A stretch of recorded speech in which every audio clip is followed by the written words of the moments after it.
Everybody was saying that. So.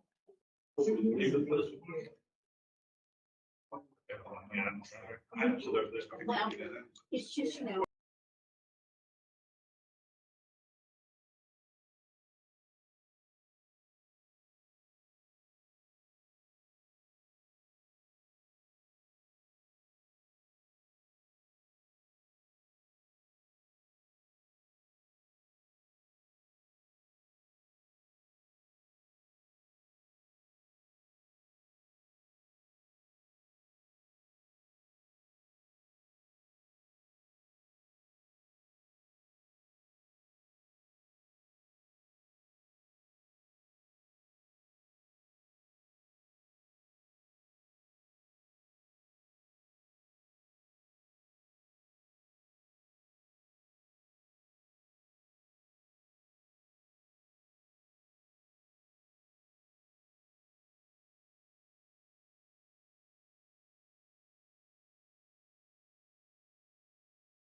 We found.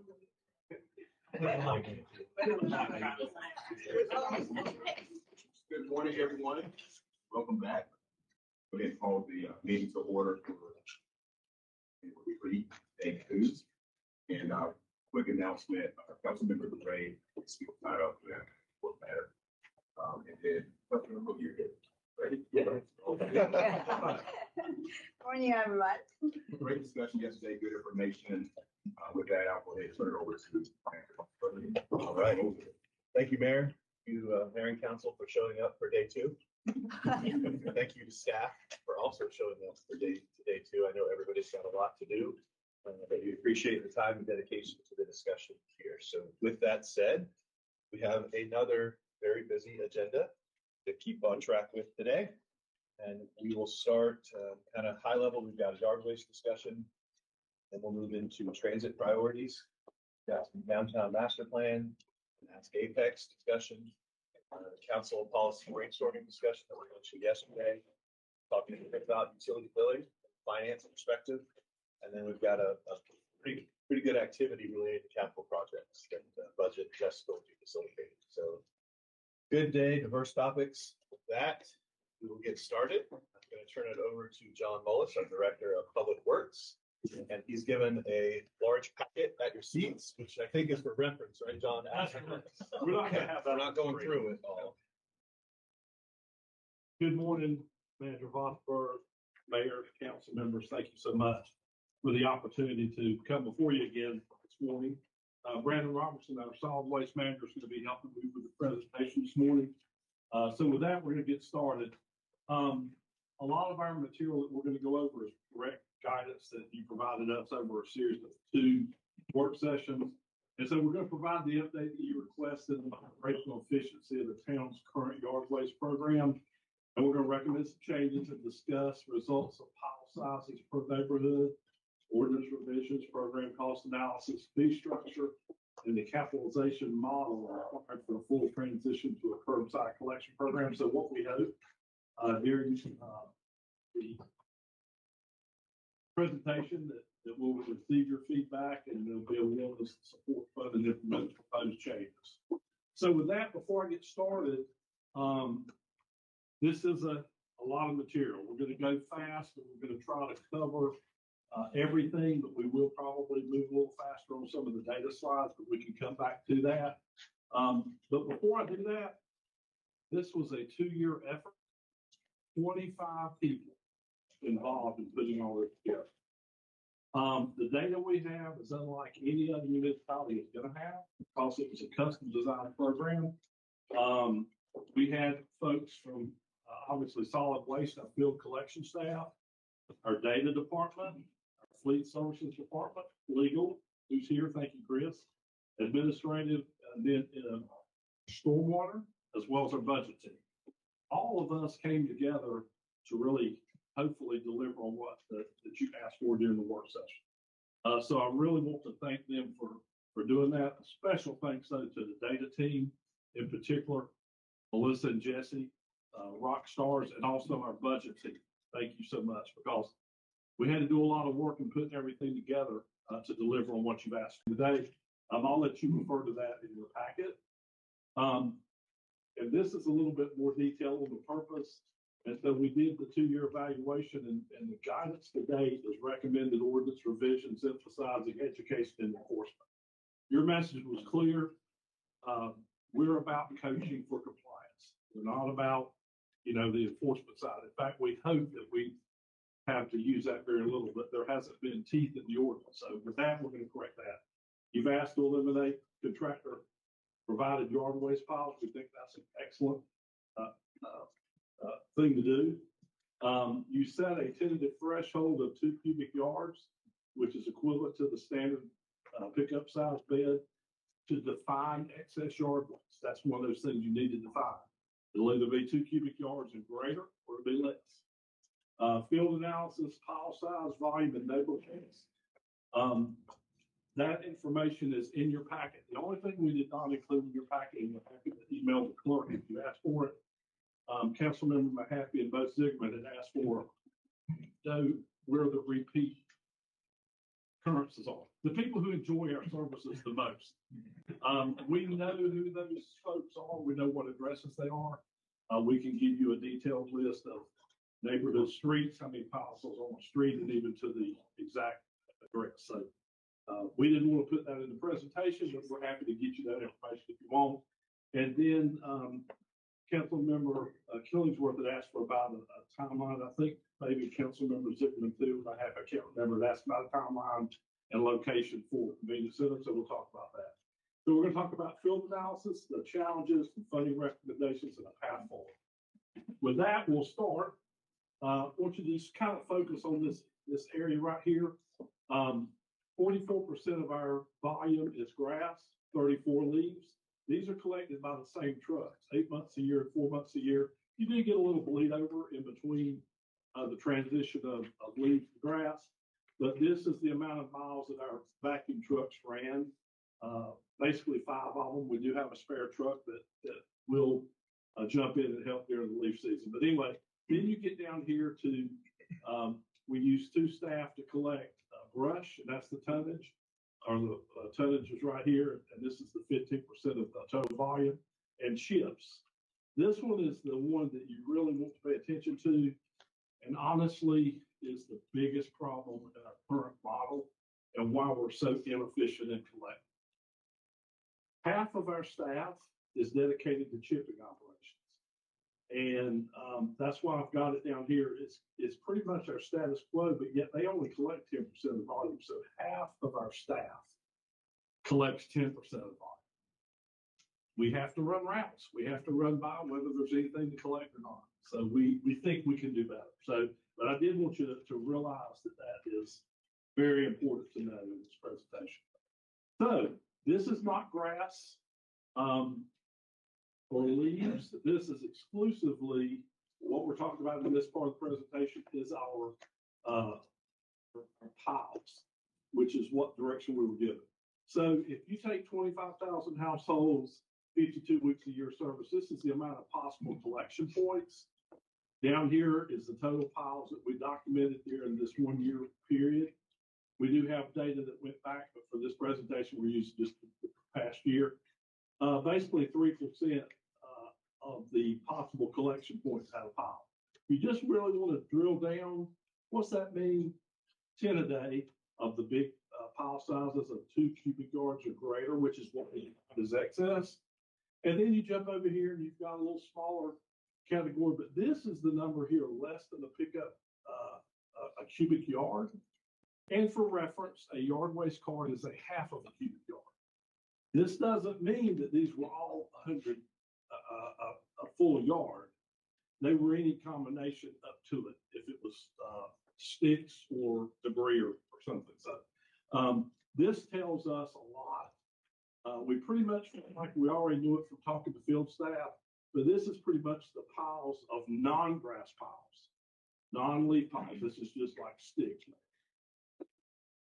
Another representation, and I apologize, it's a little hard to see, but this is just graphically what that represents. So you'll see the 2 cubic yard piles, relatively pretty low for what we collect. So if you were to implement an excess pile collection fee, you wouldn't be impacting that many people, but you would be impacting the users that love our service.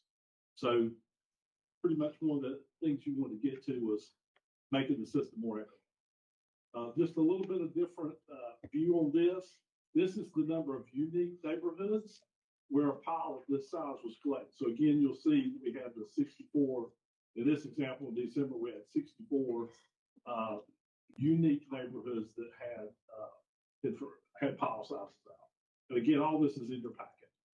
This is the number of unique addresses. So, not everybody uses the service or has a need for the service. But most everyone will have at some point in time use for the service. This is a little deeper dive into your packet. The next two slides, this is the top, I'm sorry, this is the top specific neighborhoods by volume of least quantity of piles collected. And again, I know it's very hard to see. We really just wanted to let you see some of the names of these areas of less than a cubic yard. That's between 1 and 2 and then greater than 2. And again, this will give you the number right here of those piles. And this is 1111. So these neighborhoods only had one pile during that year period that exceeded that. This, again, all this is in your packet, but this is the highest volume neighborhoods of piles. And what we wanted to show you is just like, for example, Shepherd's Vineyard, this is the small piles that they had. You jump on over, they had 224, and then you jump on over, if I can find it down here, they had 33.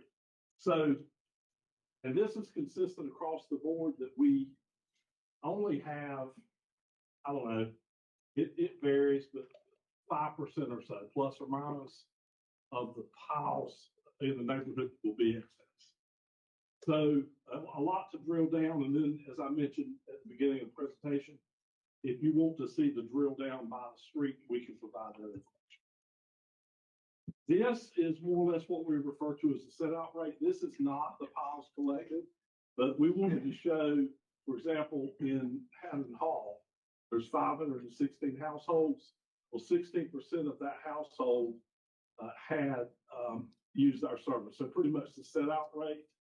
And then when you get over to the unique pile addresses that were picked up, not number, but the percentages. So this lets you know in this neighborhood, this is what folks are putting out.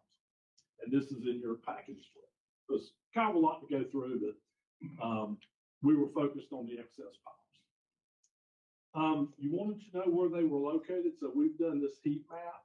Obviously, the largest circles are 2 cubic yard piles or greater. And so the largest bubble is the highest occurrence. And the highest occurrence was 6. So we would have a single address that had 6 piles. There were 328 addresses that had 1 cubic yard aggression. So one thing we don't know is when we have 2 cubic yards, we don't know how much greater it was at 2 cubic yards because we weren't tracking 2, 4, 6, 8. But we still are encouraged at the fact that that's a fairly low number, in our opinion, relative to the 1.2 million possible collection points. Peer community information. We wanted to give you a little bit of information on that. So Brandon, are you doing the peer or you're doing transfer? That's right, sorry. So on this slide here, one of the things that you mentioned, this slide was provided in the previous work sessions. Every one of our peers have some type of containerization, and between Zebulon, which has about 5,000 households, I believe, and us, still do it the same way with a vacuum truck. We've updated this to kind of give you some on-demand excess charges if they offer it or they don't offer it. Now, one thing I do want to point out, because council had given guidance on, at that time, it was like $50 for an excess fee for 2 cubic yards. I do want to point something out because this might confuse you on the surface. They pick up 1 stick, 2 sticks, if it's outside the cart, and it's $80 regardless. And you get up to 4 cubic yards. We are basically the same thing at 50 because our tier starts at 2. So if you have 4 cubic yards, you then step to the next fee, which would be like 100. We're basically at the same way at 50 because you're going to get up to the next tier, which is right before 4. So we're really saying the same thing. It's just we're gonna start the pile at 2, and then they can get up to 4 before they hit the next tier. So pretty much the same thing. I did want to point that out again. They are $80 where you had recommended 50. And there was some discussion on that too. This is huge. Everyone in this industry that I know of does zones for leaf collection. Cary does, Holly Springs does, Raleigh does, but they have just finished their last loose leaf vacuum. They have gone to full containers, just like Greensboro. So they will no longer offer leaf collection. Holly Springs does 4 sweeps a year. So you see they've got zone A right here. These are the actual weeks. So they don't do a day, they do a week. You put your leaves out on Monday, sometime during that week, we're going to come through.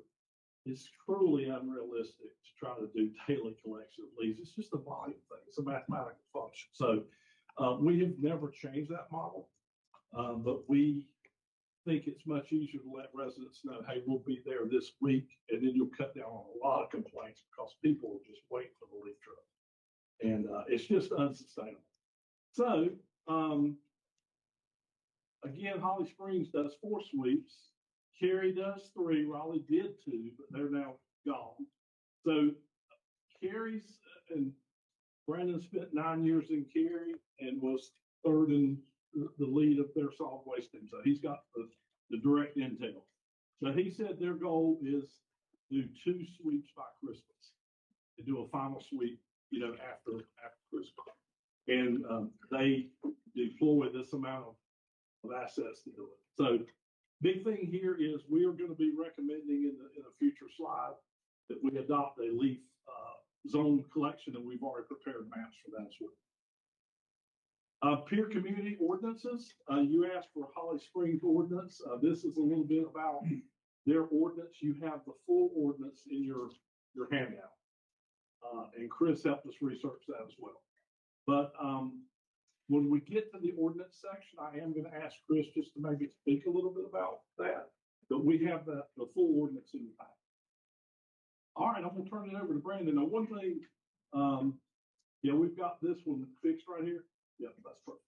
Can I ask Right. Can I ask a question Oh, yes. Okay. Before Yeah, Brandon? no. Okay, actually, it's several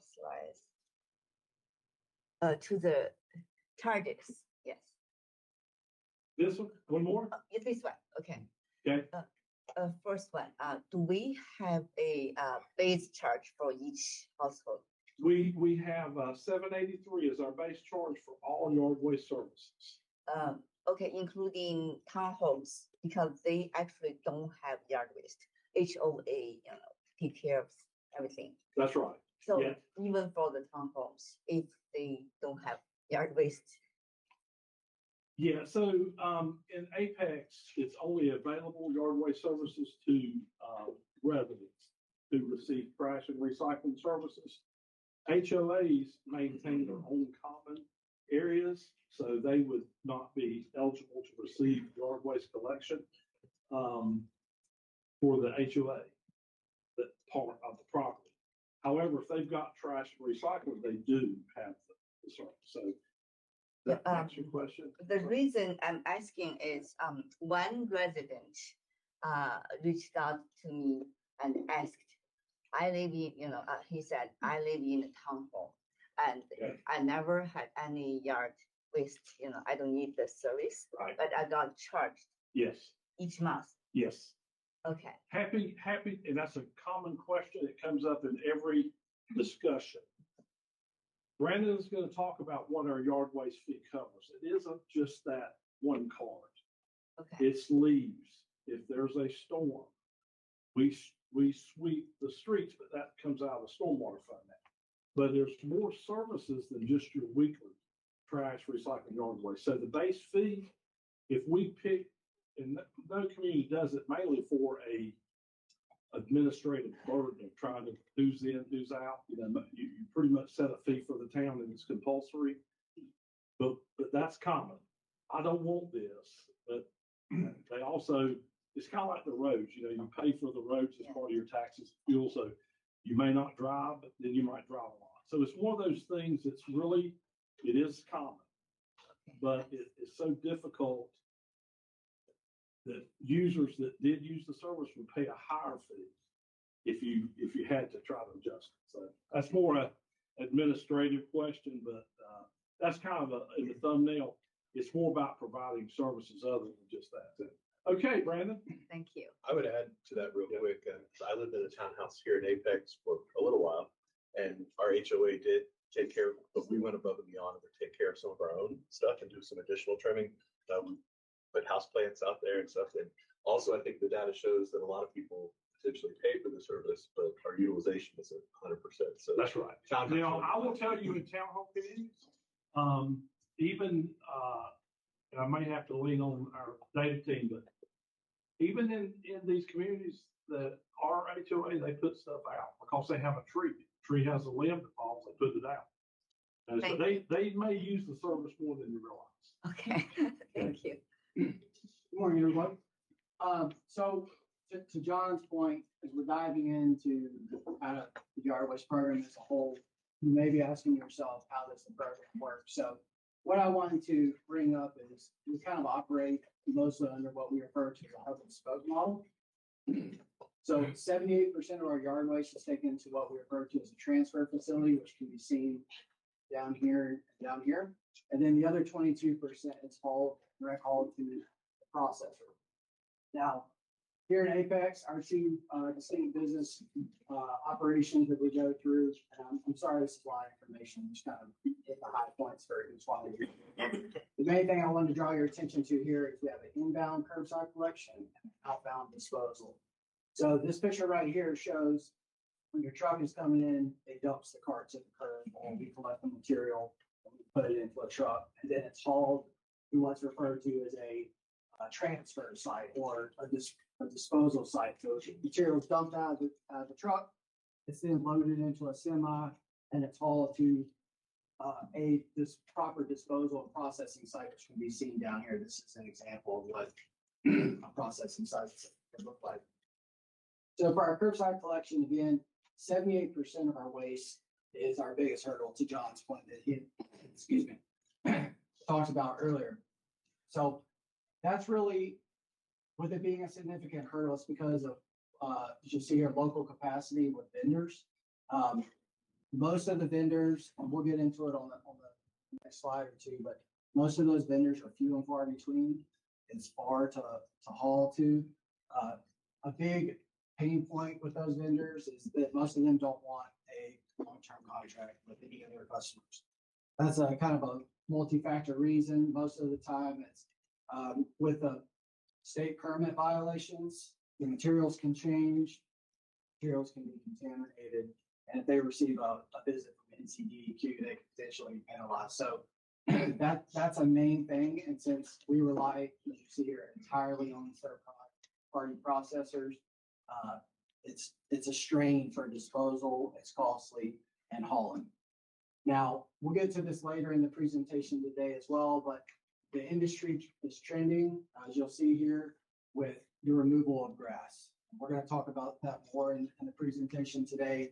The reason being is grass is not necessarily, it doesn't need to be collected for many reasons, and we'll get into that. But one thing I want to draw your attention to is most organic facilities do not want to do too persistent herbicides, pesticides, herbicides, whatnot. So if they're a organic composter, they can't have it at all. And some of the non-organic processors, they will take it if they receive a lot of woody material at one time, like the city of Raleigh. We'll get into that slide here in just a minute. They receive such a large volume annually that they can accept grants because of processing on site and basically turning it into organic matter, soil amendment, dirt. The last thing I want to draw your attention to here on this slide is that John and I have been working with Central Pines Council of Government, and we're not the only ones that's in this boat. In terms of recycling, there's two MRFs where recycling goes to, so that's no problem getting rid of recycle. We also have Southwick landfill, and no problem to get rid of garbage. But the emerging trend is what to do with yard waste, because it's so much volume that comes in every year, especially leaves, that we as the town of Apex are not in this boat alone. A lot of the other municipalities are having the same conversation. Where do we take it to regionally? Where does it go globally, et cetera? So John and I recommended the COG, basically create a regional solid waste authority. So, council and town managers, you guys will be hearing more about this in the future. You're probably gonna get contacted by them about having a meeting of the minds, if you will, of what does it look like for potential partnership with other local municipalities to create the regional historical site. Are we purposely ignoring Wake County in that conversation, or like why are we just trying to set up a whole new form of government if we already have, Wake County who's managing waste collection sites and then such? No, we would have Wake County in this conversation with the regional, but I will tell you, I've had conversations with them. Their intent is to stay with trash and recycling and leave organics to individual municipalities. But to your point, we think they should be at the table. So we hope through the COG, they will have Wake County's involvement there. Thank you. Good point though. This here is basically a snapshot of available sites. So the star right here represents the center of town. One thing I wanted to kind of point out, we'll start on the outskirts here. This here is no longer available, which we used to take leaves to, as you can see. This facility down here is located in Chatham County. They accept grass and leaves, but it's 60 miles and it's 100 minutes round trip. The collection trucks that we use are not designed to travel long distances to haul. They're designed to stay on route, collect material, and then take it to a local transfer site or a local processor if it's close enough. But this is really far. This Wake County site here is no longer available. So this one here, also located in Chatham County. You'll see here it says that they accept brush and limbs. That is true. Again, 60 minutes round trip.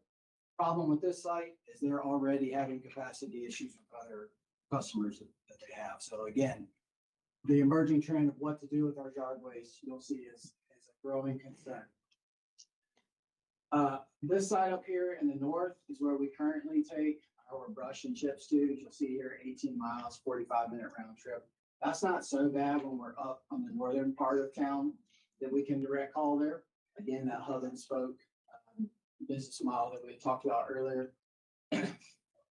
This site down here, it says that we accept all, or they accept all yard waste. That's where we're taking our leaves and grass to currently. Now, the problem with that is this Wake County transfer site here, that's not too far of a drive for us. That is legitimately our transfer site that we're currently using to dispose of grass and leaves. However, it is a costly adventure to take material there because it's direct hauled from there down here to Harnett County and disposed of.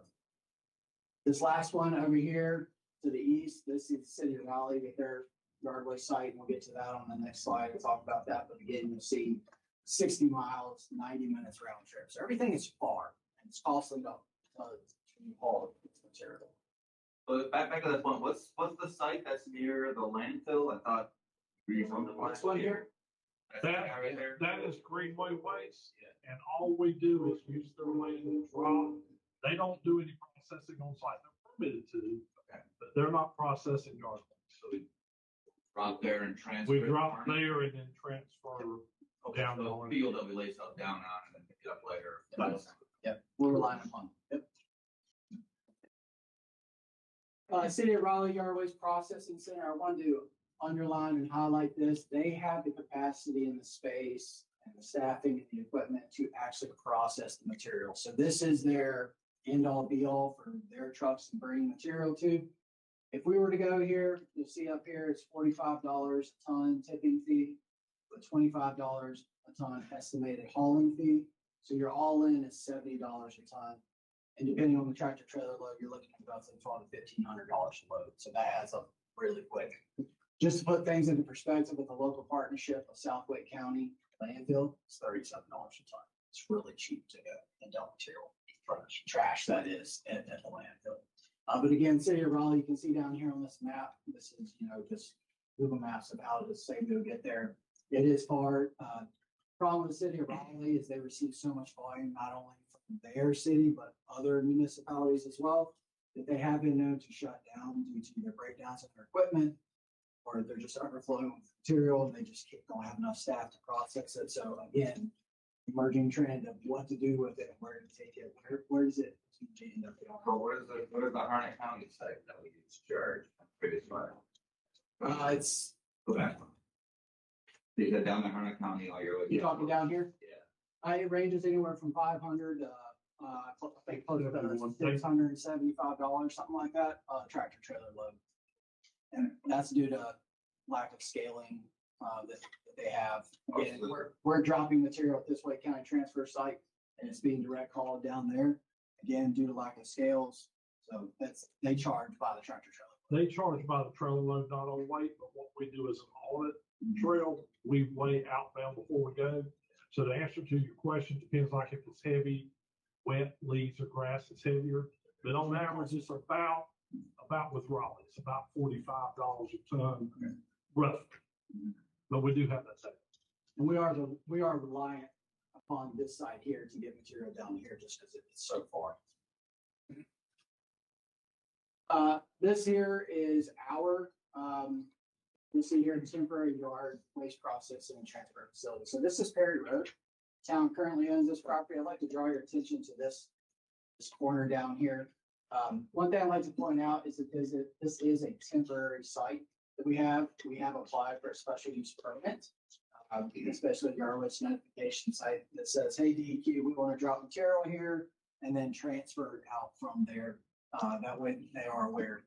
Now, there is a future land swap agreement that will take place. So from this circle here, as you got, I believe y'all saw it yesterday on the slide, that there's water resources building that would be built here and a yard waste transfer site up here. That is a temporary solution for us due to the amount of volume that we would be receiving. That is a bit concerning, and then we would have to reapply anyways for a new special use permit. So you'll see here, it's not for final stage composting. Again, it's an intermediate transfer station. So yeah, where does the material go to? That is the real question. How do we get it there? How would this benefit us? Right, so what if we build this here rather than going to the south side of Raleigh? All we're doing is dumping it to all of that's all the way later, right?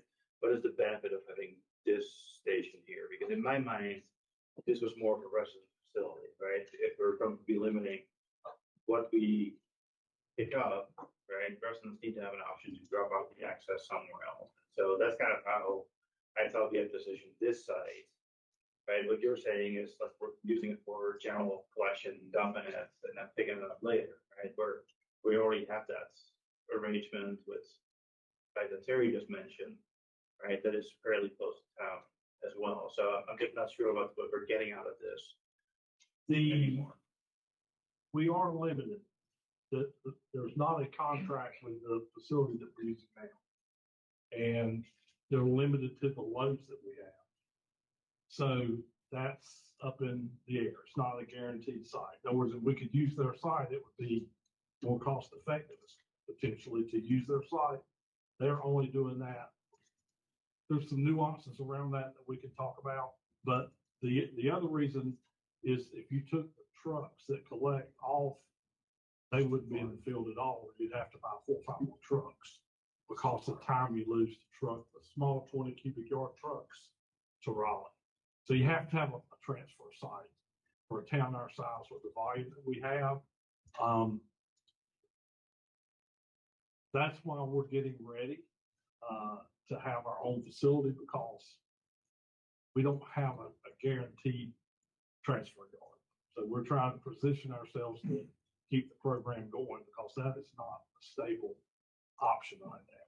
But okay, so why can't we get a contract and make it stable? That's just not something they've been entertaining. Okay, so help me out here, because And Marty, you may have to jump in. so right now we have a gentleman's agreement that says we're going to show up, we're going to dump our stuff, and then we're going to put it in semis and we're going to haul it up, and they're okay with that. But we can't rely on that. We have an agreement that they will take 50 loads a month. And that's it. Now, that's in leaf season, that's 2 days. That's the contract we currently have. Now, whenever the Perry Road site came, into play, we asked them, hey, can we use your land for transfer? And in exchange for us using their land, they let us dump everything there and then we haul out. So it's one of those things that's fluid. They're not processing on site, and apparently they don't care to process on site. So we're not able as a town to dictate what they can do as a private business, and they don't have the interest to do that. So then why did we go through all the hoops last year to do a land swap with Viridia, rezone piece of that property? If it's such a restricted arrangement, right, and it was never to be a long-term option, why was it necessary? I'm gonna have to let Marty jump into that if you want to get into specifics of how that agreement came. So are you talking about the land swap that we did on Perry Road? No, with the Viridia side, like I guess that there's So that's a private deal that they're working on, and there's no guarantee that that private deal is going to, it's not finalized. I mean, they came and kind of got the approvals to do that. The business in question has been looking at a number of things for expansion.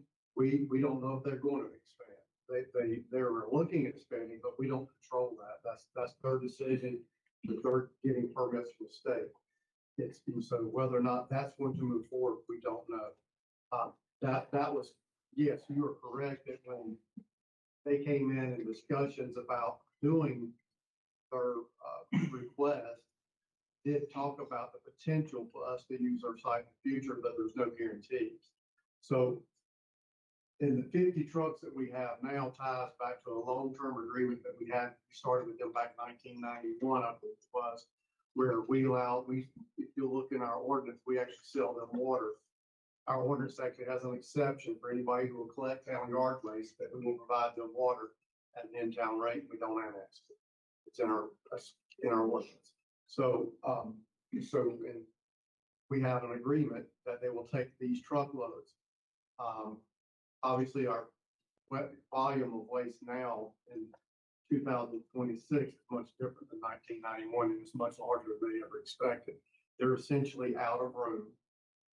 So they could, if they don't get the expansion or they don't not choose to expand, they're actually probably, their window of either being in operations probably is less than 10 years, maybe 5. I don't know that.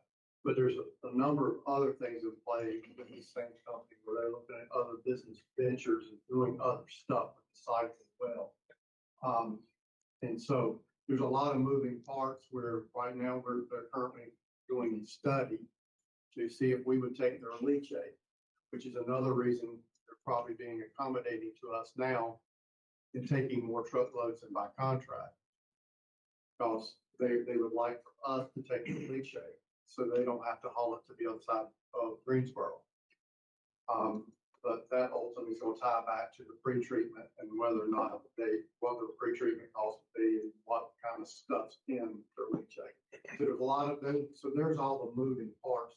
So to John's point, is we don't have a guarantee. They're not willing to give us a contract because they don't know what their status of their business is. So they can't give us a contract if they don't, because they're not sure what their path forward and what they may look like in the next 5 years. Let me try this straight. So at one point, did we dump there and not haul? At one point, I think we did.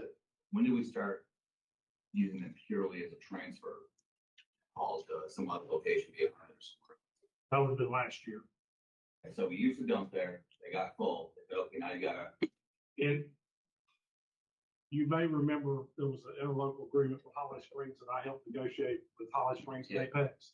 Greenway came to the town and said, we're going to restrict it to 50 loads. That's all we can take. And so that's when the interlocal agreement with Holly Springs came into play. So we used to dump everything. And it's Used to dump you gotta everything. Go back to 1991, 50 loads. And that's, you're 100% correct. We went back, they came to us and said, look, we're running out of space, y'all are killing us. And they want to stop taking everything. And then And we we said, said Holly that- Springs, We we said, use transfer. right, well, we told them when they wanted to stop taking everything, that wasn't gonna be possible unless because of our ordinance. So we went back to 1991 levels, figured out how much that was in volume. And if they take that much volume, keep that volume. So that volume stays there now. Yeah, Everything that we dump above that gets hauled. okay. And then the Holly Springs thing is we reuse them. We did use them as a transfer for a little bit. And then Yes, sir, that's like- Greenway Waste said, okay, you can use transfer. Right, and the Holly Springs option closed, so they changed how they were doing business. Right. And that's why I've been, even before I came to Apex, this has been a difficult thing. And we keep looking for everybody else to fill us out. We'll have a program, we gotta have a place to take it. And so we've tried to do this very small little section here to get rezoned, to be able to use it, legally. Again, it's just a transfer yard. It's just a drop off and reload. So the town's really at a inflection point on deciding their yard waste. And it would have been great if we had done it years ago, but we didn't. But, that's okay. We can address it now. But I just need to be very truthful with you that it's a challenge for everyone. Raleigh's the one that went ahead, had the land, did their thing. You may ask, okay, what about Cary? Cary is having problems, and at some point they will have to decide what they do with their leaves and grass as well, and their discussions are underway. I can't speak for them. We're just trying to make sure we protect the town's interests, let you know where our landmines are and what's a game plan to react to that. And I think we've got that covered with your help. And this is the intermediate site that will help us get to that point. So I feel comfortable that you've already given support for the land and the transfer. And I think that's a very wise move.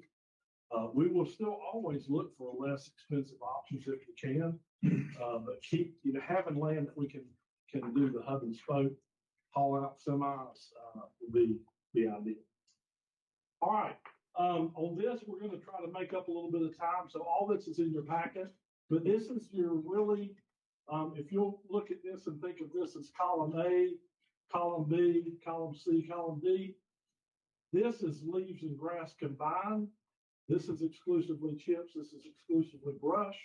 But what's important with this and why these are combined is because the same type of truck hauls both materials.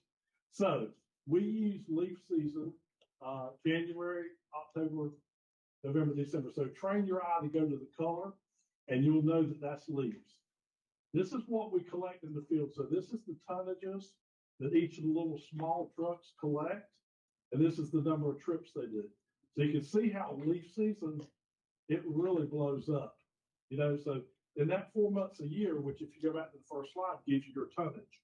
So you're bringing in a lot of material at one time. That's volume, that's capacity. So it's important that we have a place to go with that and manage that high volume in such a quick moment. But down here, we'll let you, take a look, but you can see our disposal costs down here by the, let me bring you back here. So this is the inbound trucks. This is the inbound trucks, and this is the inbound trucks for the different types. Brush is collected by a grapple truck. Chips is the chipper truck. And then this leaves and grass is vacuum. Whenever we were talking about outbound loads, that's this number because you'll see the tonnages.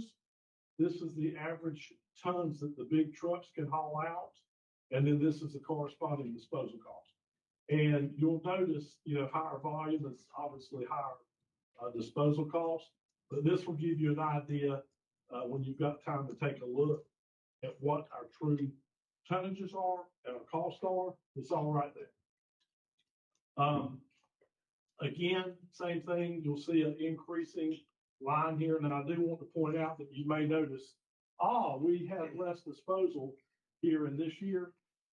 There's still piles on the ground yet to be hauled.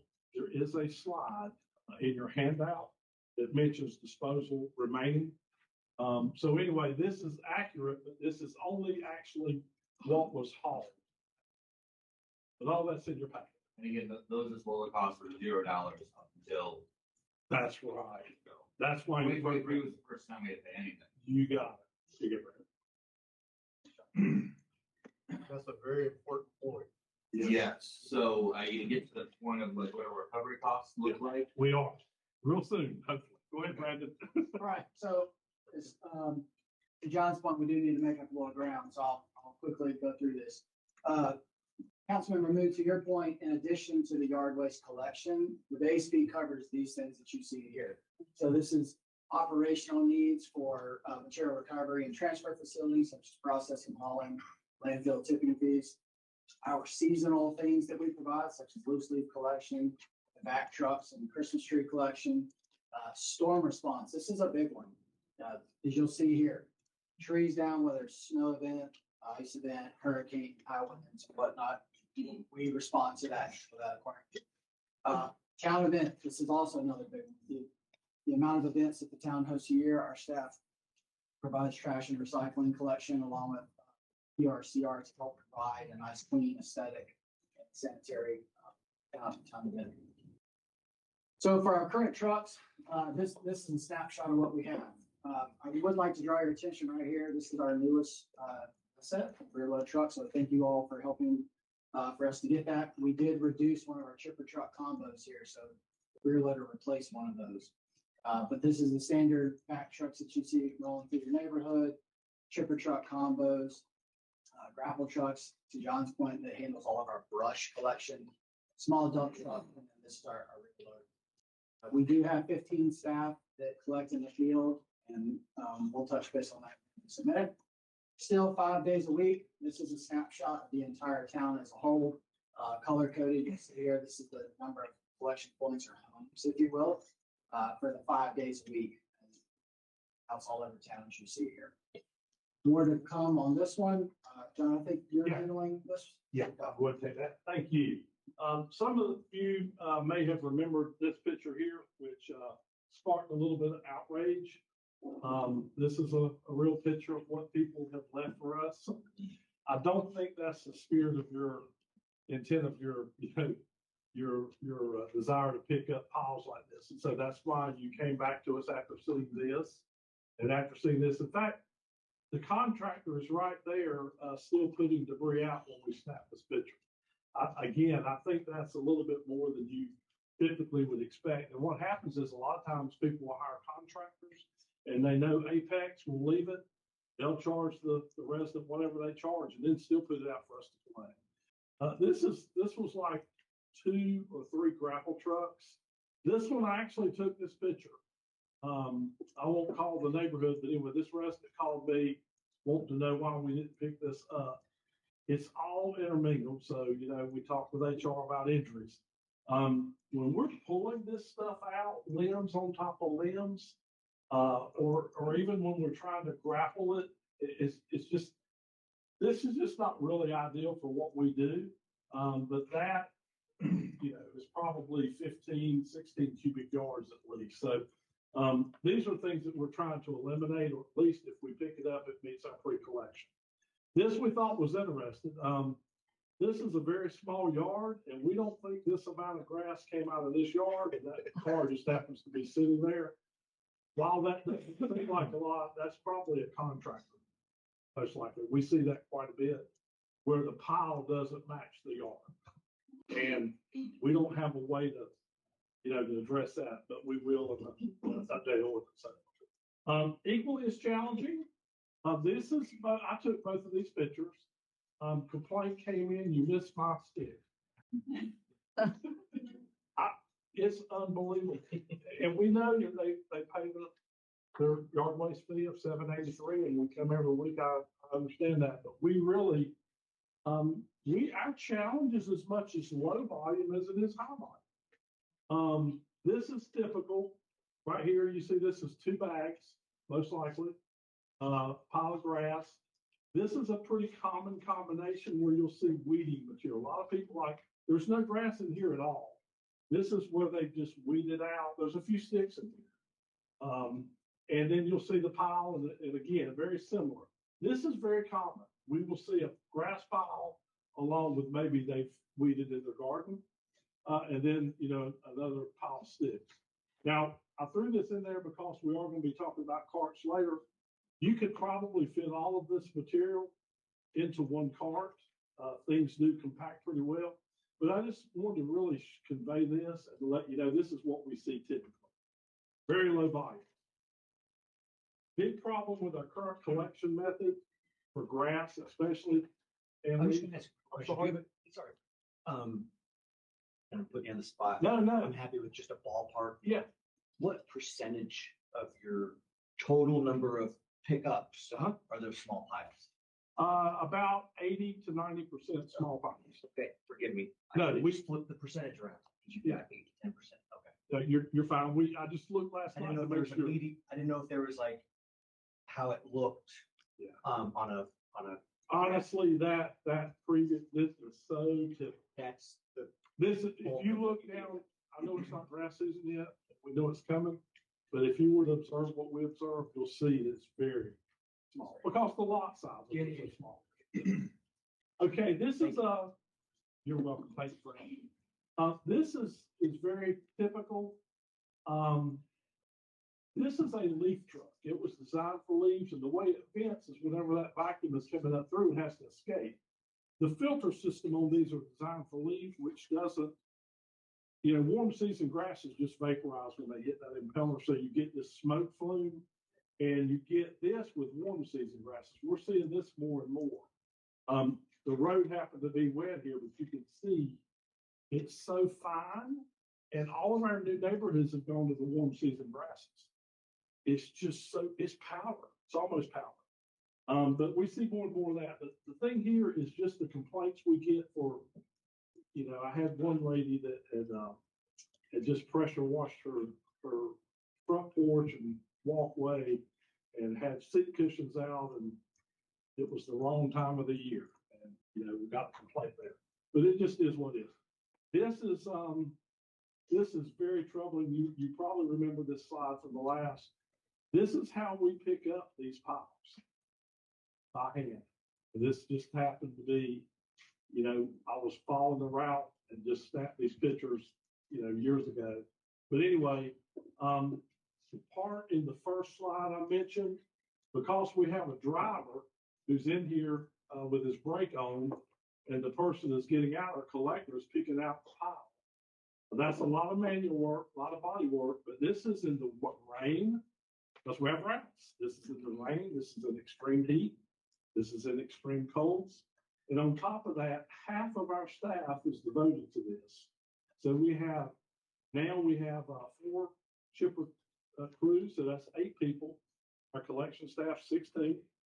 50% are collecting 10% of waste. We can definitely do better than that. So we're actively transitioning to the containerized model, at least for collection, using the rear loader as one of those transition pieces that you funded last cycle. Here's where we really have to ask for your guidance. And we are going to get into the budget side of things. But we're dealing with the disposal crisis that we've been dealing with, especially since we were notified in 2021 or 22, whenever the current disposal got limited to 50. We've been dealing with that crisis and kind of pushing it down the road. But we didn't really know the volume impacts until now. And so you've now got data based on actual tonnage receipts of what our volumes are. And that's 44% is the grass, and the other is the leaves, and then the 12%, I believe, is the sticks and the brush. And we have no disposal issues with sticks and brush. We have several sites that, because it's unlike the herbicides that's in grass, leaves are still challenging, but we've got outlets for that as of right now, and we have outlets for brush. So grass is our big challenge that we really worry about. But council, we really need your guidance on kind of where we go from here. So it's not statutorily required that you provide yard waste service. Trash and recycling, you do. Those are state mandated. But you can either not do it.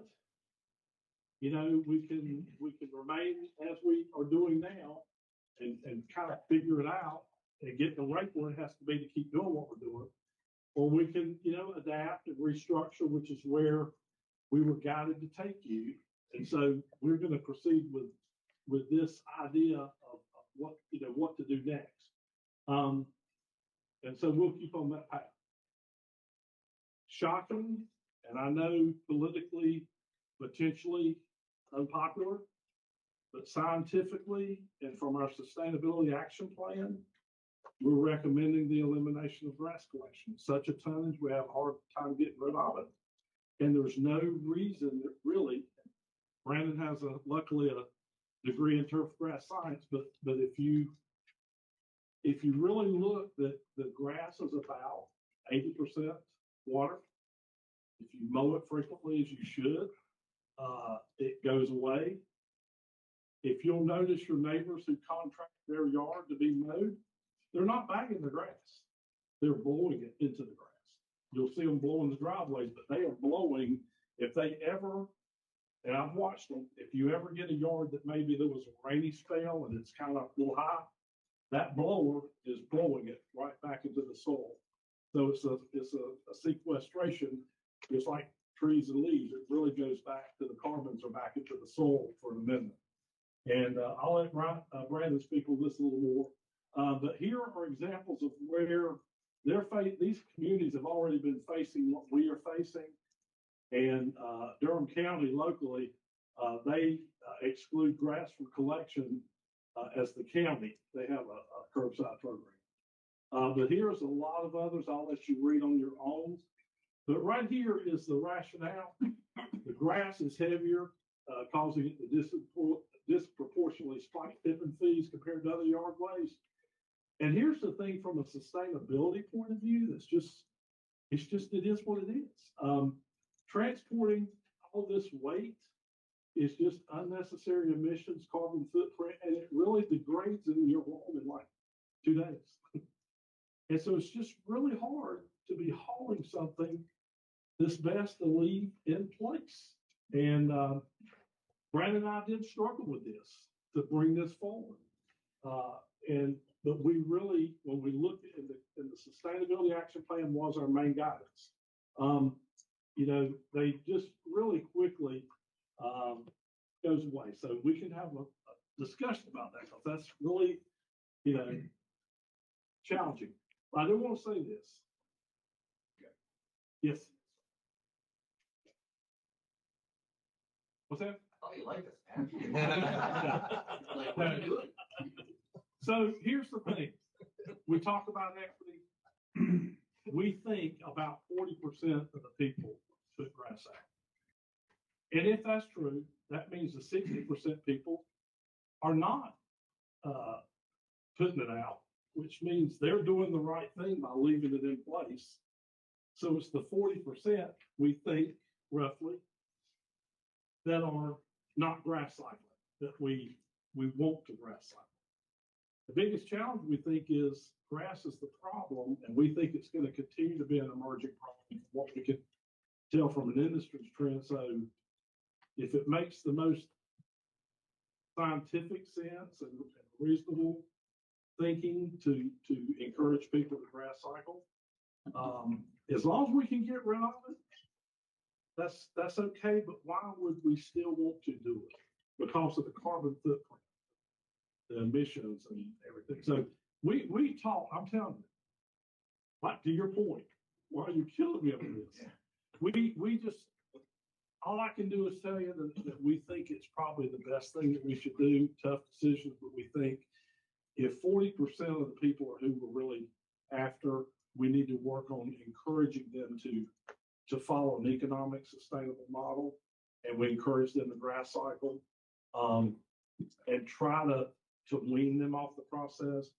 And I don't have all the research here on these slides, but from what I can tell, that the communities that made the difficult challenge after it was made, they quickly kind of got into the swing of things. But when a commercial contractor doesn't bag it, it's just, So it was challenging. the containerization then would just be for sticks and. That's right. Miscellaneous. So what happens is those piles that you saw, we have made some estimates that 6% of the, if 40% of the number of grass, we think that eliminating grass would be about 32%, with about 6% of the volume being the weeds, the pine cones, the shrubbery clippings. When people trim their small shrubbery, and we vacuum those. So that would be part of the grass category. So the grass category isn't 100% exclusively grass only. So we've made some assumptions that you'd still collect about 60% into a. Tree bushes, that goes. So when other municipalities switched over, did they see savings in tipping fees? Because I can see people just dumping it in their regular trash. Yeah. Right? Yeah. Instead Well, of putting that as a curb. Yeah, it would definitely be, and we're gonna talk about this right here, what we think on savings. Grass is illegal in landfills, North Carolina. If that were to happen, our current provider has hopper cameras. Those folks would probably not get the trash collected. You know, I mean, there's legal ways that we can do that because it is truly prohibited by state law. We don't think that would happen, but if we did get that to happen, or it was a tremendous problem, we would know how to address it from that perspective. This is now the time to have this discussion, because I think one question that immediately comes to mind is along the lines of Councilman Siegerman was saying just a second ago, which is obviously the law of unintended consequences from a policy perspective and how things naturally, and then this is would be a proposal of significant habit change. And I could see folks, you do the hopper camera and they say, well, fine, I'm just gonna chuck it down. Just put it in a bag. I'm just gonna throw it in the stream. Yeah. You know, I've got is there a proper way of, if we're already perhaps under consideration for the containerization, is there a possibility of the containerization for the grass and it still be something that's optimized? Don't think that would be a financial model that would be doable. And on top of the challenge with disposal. Yes, I hear you. Yeah, This is a tough. it's tough, but again, with further research, we can definitely, I think it's education and trying to encourage that the town is having difficulties in getting rid of this grass. So selfishly, I'll just say from my perspective, I'd be fine. I've got a warm season grass and I got 0.187 acres. It's easy for me to mow it and leave it. When I think about some of these neighborhoods that are more established, that happen to be also those ones with the large need for chipping and what have you, I think about a lot of fescues and long grasses that are already under shade. And so when we say, well, just wait till it dries and mow more often, those two things feel like conflicting habits for me to adapt to. And so I just, there's a lot of town I don't think is going to have an issue. And I think there's going to be a part of a town that's going to say, I don't know what to do with this. And then one of the other concerns that I think would affect a lot of HOAs is, for instance, in my HOA, you have to have a screened area for your containers already. And so I'm already thinking about that challenge of, if I already only have so much space and only so much spot, how we'll need to work with HOAs to already talk about perhaps some sort of, agreement that they'll not enforce that or have an exemption for yard waste. I wondered. So here, let me put it as a question. Yeah. Do you have another list of 5 or 6? And thank you for taking the time. Questions. I know this is not a fun conversation to be having. Do you have another 5 or 6 municipalities or counties or something that you look at that have found some additional way of handling this, or is it really a binary decision? We can certainly get, there is lots of examples of why, and I just did a few screenshots of that. But we can certainly do deeper research into that. What I can tell you from what I learned, it was a tough change at first, but then everybody just got in line. And in fact, if you'll look into the Holly Springs still does collect grass, but on the park containerization model, you'll hear their feedback on it. Your question about the carts. I was involved in all the HOA discussions for Holly Springs, and 12 Oaks in particular require screens. Their HOA board had one that was against it, and the rest of them were in favor of it. And what they did, their HOA board says, look, they'll just have to do an extension. We're not gonna fine anybody for a year. We're gonna help them model their screenings. And so, at the end of the day, especially if you ride down into 12 Oaks and Green Oaks Parkway, the way it used to look versus now, it's pristine. And so comments afterwards was very positive. But there's the transition period of the screenings, and that is a challenge, but it was overcome. I mean, it is asking for that. Now, for people, we're asking in the new ordinance to eliminate contractor grasses. If those folks want to opt out of the cart, just like Holly Springs, Raleigh, you pay your base fee anyway, whether you use it or not, but you can opt out of the cart, you still pay the fee. But if you didn't want a cart, and I believe it's in our Holly Springs information that they had X amount of people that opted out of the cart. They just said, I have my yard waste paid, or I don't need it. So they don't have to get a cart. Still pay the fee though, because you're factory. Yes, go ahead, Mark. I was gonna frame it real quick about, if you think in terms of our strategic plan, what John's talking about, it's environmental leadership and high performing government. That's right. The alternative is a sixth goal, which is, even though it's not right or not the best practice, it's what some of our residents would like. And so that's a sixth tenet that we aren't as staff operating under. We understand the reality and the political reality of that, but the 5 goals and framing it in our strategic plan, this fits 2 of our goals. The alternative doesn't fit in any of those. So I agree, and thank you for ensuring that we're aligned on that. Just a quick reaction that I've done. I was going to say, I still think though it's going to be, when we talk about enforcement, how often are there sewer drains? I could just imagine, again, folks finding ways to work around because they're already enabled. And so I'm trying to find a way, again, if you're asking for a significant change in human habit, how do you incentivize that without immediately saying, I'm already living life, trying to get to work, trying to get home, trying to get kids wherever, whatever. I'm trying to cut my grass on Saturday morning, watch the game this afternoon. And now the town's telling me, and now I got to figure out this whole other thing to handle. So I'm just trying to find a way, especially for the messaging. And then also if there's other scenarios, I just feel like perhaps there's others too. Mulching blades is the most common municipal response.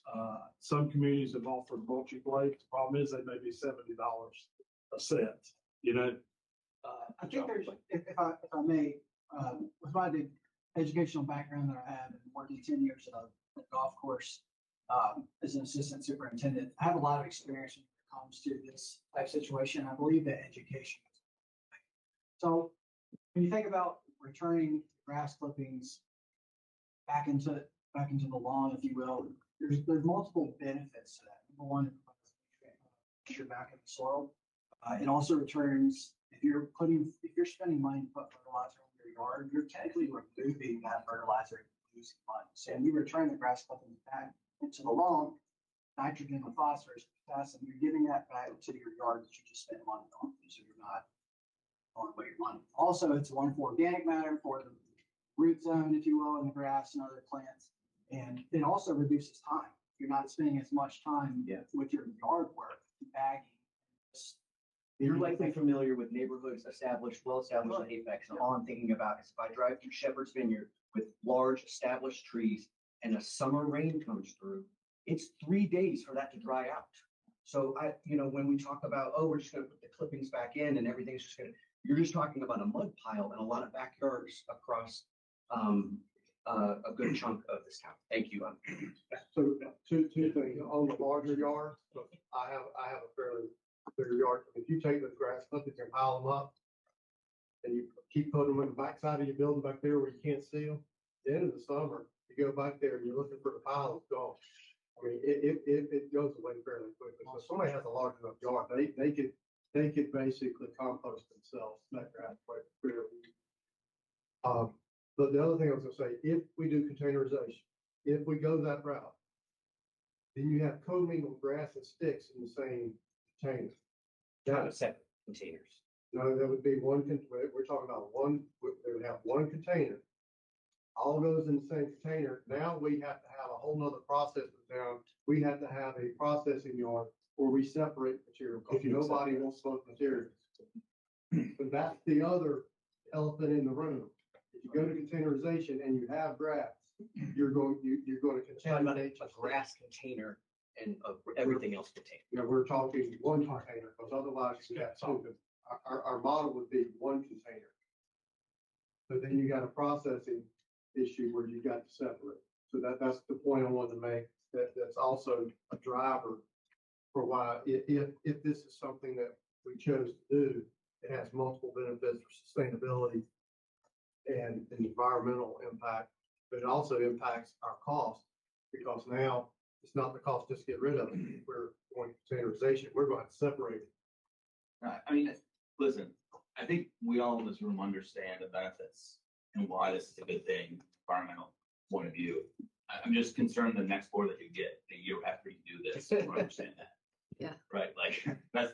Well, hopefully, Yeah. by that time, they've gone to about 0 piles and deal. Now, to your point, look, I don't take this lightly. When we get into, I know we're gonna have to push on, but, there are estimated savings by that, and you. I saw the just number have of quick, trips. I'm sorry, yes. comments, okay. I think we can do it, gradually, especially for the grass, right? If we ask the residents, first, we educate them to put all the, grass waste back into the yard, right? Second, if you don't want to do that, you have to bag all your grass waste into the brown bags and put on the curbside. It's actually takes more efforts and time to bag in all those grass waste than put back into the yard. That's what Morrisville did. When I was in Morrisville, many years ago, we only have yard waste collect every 2 weeks, not once a week. Every 2 weeks, and you have to bag all the grass into the specific required brown bags. You have to go to Home Depot to buy that big brown bags and bag all the grass. So that's we did just put all the grass back into the yard. So it's much easier. Yeah. You're right. And so we're familiar with Morrisville, and that's a manual collection. They Yeah. take their Serrano.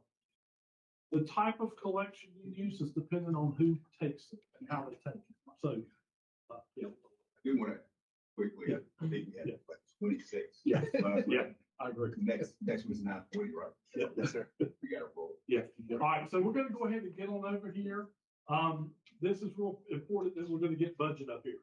Our whole guidance was to look at the volumetric optimization, and this is all based on this.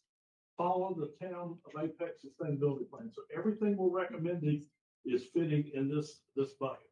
But we prioritize the total volume needs for majority of the residents by focusing on their normalized volume of their collection rather than collection frequency. You have weekly collection. Our volume does not support weekly collection, and you'll see in the Holly Springs information you sent. So we are recommending bi-weekly collection. And the first thought is like they're reducing my service. We're also expanding to offer on demand. If you have bi-weekly collection, you've got enough volume, you can have a second cart, or you can call us to come and collect. That way it's a mix. The higher volume need users can call us for an on-demand service. No one's offering the level that we're recommending doing. And we think it's really good. So go ahead and we'll pass this, but this is the whole reason for the containerization model, but it truly is based on sustainability. And you just heard that, 2 nights ago. This is local trends. You can read up on that. And what we hope to gain from containerization, just to your point, we don't want to see this anymore. Yes, a direct violation, we don't want to see that. So this has actually happened after a rain event. That was here in Apex that our stormwater staff sent me. But anyway, we want to get, these are sticks, so we want sticks out of there too. So it isn't just grass, You see it's leaves and sticks, so we don't want to see any of this. This is the type of, vehicles, I'm gonna go ahead and go through something there. This is the type of vehicles that we would be going to. We already have these trucks here. This is the new addition. This is your side loader.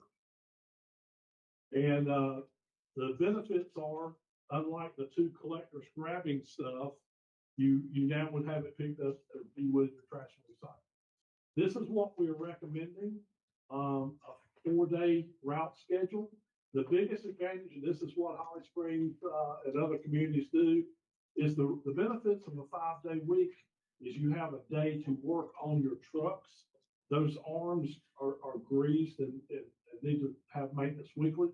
But then a holiday. So when you have a holiday, you're able just to shift right in. Here, our workers will be working on the weekend. And unfortunately, a lot of our staff helps with special events. So that already kind of hurts us when there's an event around the holiday weekend when we're trying to pick up on the routes. So we love this idea of the 4-day and we think it works. This is the proposed bi-weekly collection calendar. In your packet, you have a list of every one of these Monday through Thursday routes, the neighborhoods and the count of neighborhoods in that. So we've already developed the map and the zones. And loose leaf, I mentioned to you about Cary and Holly Springs. We have already developed the loose leaf zone map. We're proposing 7 sweeps. And this is the weeks, if you're on this side of 540 is the dividing line. This is the schedules for that zone. That's the schedules for that zone. So we would already be exceeding our peer communities quite extensively on that. And we're getting ready to go into the containerization model. In your packet, you have 3 capital plans, option 1, 2, and 3. We are recommending option 2. And this is the middle line here. This is where you take a light switch approach, 20 months to launch. So rather than spend all that money for capital up front, you phase that over 2 budget cycles and you have plenty of time to educate. You continue to collect your sticks and piles like you do now for 20 more months. So that's the education window about grass cycling.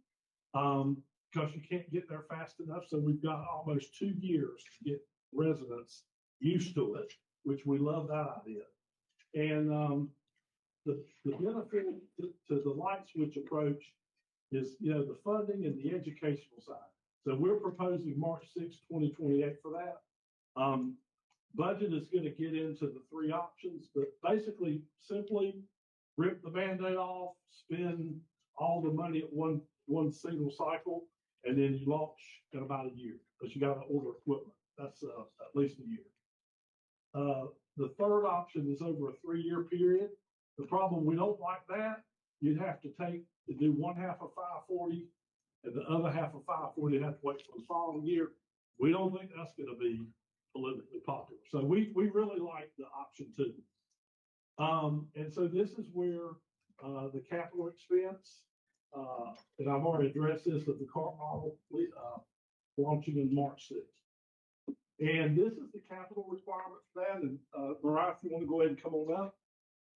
This is the capital requirements and the assets that are purchased, all laid out. This also overlays your current replacement plan with leaf backs and all the other capital that you need. All right, Mariah. Yes, so I'm Mariah Maheshwaran. I am one of the budget performance analysts here in the town. And I'm just going to walk through some of the numbers side and how does this impact residents and the rate that would need to be set for this type of program. It's focused on containerization, all of the options provided. So I put together a rate model, and so I'm just going to walk through why we did that, what data inputs were used, what projections we can make for the next few years, and also some additional findings. So for our rate model, we have a $7.38 yard waste fee. This was adopted in 2019 and has not changed since then. So it's a good time to reevaluate to see where we are. Since then, we have added 5 full-time employees to this division. We've seen an increase in the cost of benefits, also like market merit increases. Personnel costs go up a little bit each year. We've also had a large increase in tipping fees. Just an example of the city of Raleigh, the tipping fees went from $25 a ton 3 years ago to now $45 a ton. So we are seeing cost increases, in yard-based in general. There's also just general inflation that we've all experienced, during this time period. But some of these increased costs have been offset by 9,000 new customers, which is additional revenue. So if you look at the first chart, we have the revenues versus expenditures on the top chart. Is for just yard waste or for solid waste, yard This is- waste, recycling? Just yard waste. Yeah, and if you have a question at any point, I'm moving a little fast. And around there, ask any questions.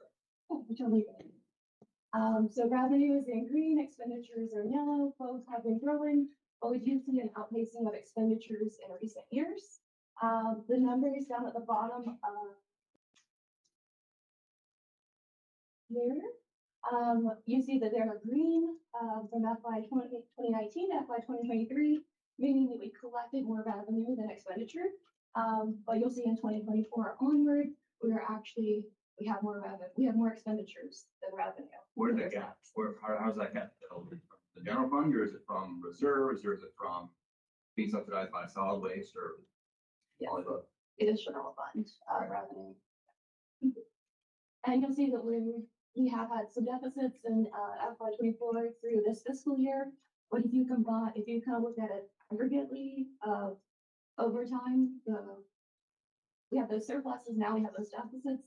The tipping point of when we are like going negative, I guess, it makes sense, would be in next year in FY 27. So it's definitely a great time to look at it. And you also see the cost recovery percentages. We were at 100% or above, up until FY 24, and we are currently below that at 87%, and then 89% is expected for this year. And so, again, like the cost increase that we saw in 24, it's because now all of a sudden we have to pay. Sorry? It's the disposal The disposal costs, right? So that previously was zero, and now all of a sudden that's hitting us. Yeah, so we have seen a large increase in tipping fees of schools plastics. And so just some of the data inputs going into the model, we looked at data from FY 28 until this year. We also subtracted out expenses that were covered by other revenues, like the bulk item pickup, and that were covered by other services such as trash and recycling, because these are all in one additional budget. So those are subtracted out for this analysis. And then the capital was allocated over the lifetime of the equipment. So if you use this model and you just had capital in the year that it was purchased, you'd have the rates recommended going up and down. Where if the life cycle of a vehicle is 6 years, that cost was divided over 6 years to provide a smoother rate. Into the capital. Yes. And then looking at projections for the next 3 years. So I had that historical data, and personal expenses have went up approximately 6.6% each year. And that's excluding the addition of new employees. That's just the cost of, like we said, market, merit, benefits, things like that. Are you about to show a slide that shows the recommended rate increase for the next couple of years? Does it include all the changes that you recommended, or is it just status quo? I have a, Okay. I just wanted to get confused. I know it's a lot of numbers and a lot to process. No, that's not a problem. The numbers are fine. But the existence. All right, go ahead. So for operating expenses, I pulled out tipping fees because that has changed so drastically in recent years. And just overall operating expenses have went up about 12.8% each year. And then for tipping fees, for like landfill fees, I put them out separately. The dumping costs, that's like the actual tipping fee at the landfill. I did like a linear projection for that based on more recent years data. And then for hauling costs, that has fluctuated over time. So Public Works provided the market rates for that. And then I also accounted for increased revenue of account growth due to number of residents. And that was about a 4% growth that was used from that. And so looking at containerization cost recovery projections with the current feed, you'll see that we were at 100% at FY 24. We're currently at 89%. And John had mentioned those three options. Option one is one budget year for covering all of the transition capital. Option two is two, splitting it over 2 years. And option three is splitting it over 3 years. Where's the nothing option? Like what's the do nothing option, right? So this is basically assuming that we pick one of the two or three options. Right, there's a fourth option, which is do nothing, right? So where's kind of the cost charge for that? Yeah, so for my part of the presentation, one covers containerization options, but I could give you that data. So you guys make that. I just need to confirm with public works staff of what personnel looks like. If we stay where we are, do we need additional personnel as we get more residents? Understood, right? That's like to get a complete picture, right? I think that's important baseline to work on. And two previous slides kind of show the trend. Yeah. If you go back. I mean, that shows the trend, but we could then further out and show the projections when it goes negative. Varies between almost 300,000. I can definitely get you more precise. Yeah, but it also avoids a bunch of capital expense, and so like they're coming to my head. There's a big option. Right, like getting rid of the impact program. Right. And then we have no more capital expenses. Again, surplus the trucks that we have. People can start working with solid waste. Whatever, that's the cheapest option. And eliminate the $7 fee. We reduce the frequency of picking yard waste. Ask them to put everything in the bags. That would also another saving cost option. Yeah, and definitely if you'd like me to run other scenarios, I could do that and get later. And so we're here, regardless of which capital plan you go with for containerization. If we keep our current rate of 783, we're looking at around 64 or 65% cost recovery for this program. And as was asked earlier, this would be compensated with general fund revenues. And so looking at the RJC options, we have option 1, 2, and 3, and we have FY26 in green and 27, 28, 29. With any of the containerization options, you do see the rate increase recommended. One thing to note is we have a rate increase since 2019, and we have had some increase in expenditures. So for example, if we've done a 4% increase every year for 10 years, we'd be looking at a rate of 11.59. So I know this is shocking to see these numbers jump up year to year, but part of it is because we haven't had a rate increase in a number of years. I'll just say it's not shocking. Like our fees are commonly low for the service we provide, so that's the only issue. In fact, I don't know if you guys remember, I tried to raise it last year in anticipation of seeing this chart. I think the recommendation was, well, let's study and see what it is, but I wanted to raise it because I knew we'd have to, at some point get cost recovery, and that would have to go up to $12, $13, whatever it was. And it'd be easier to do if our baseline was $9 instead of $7.83 or whatever. So this is not the problem. The problem is this in the combination with what's going to be perceived as a severe customers. Like this is including us going to biweekly, us going to containers, and us getting rid of grass.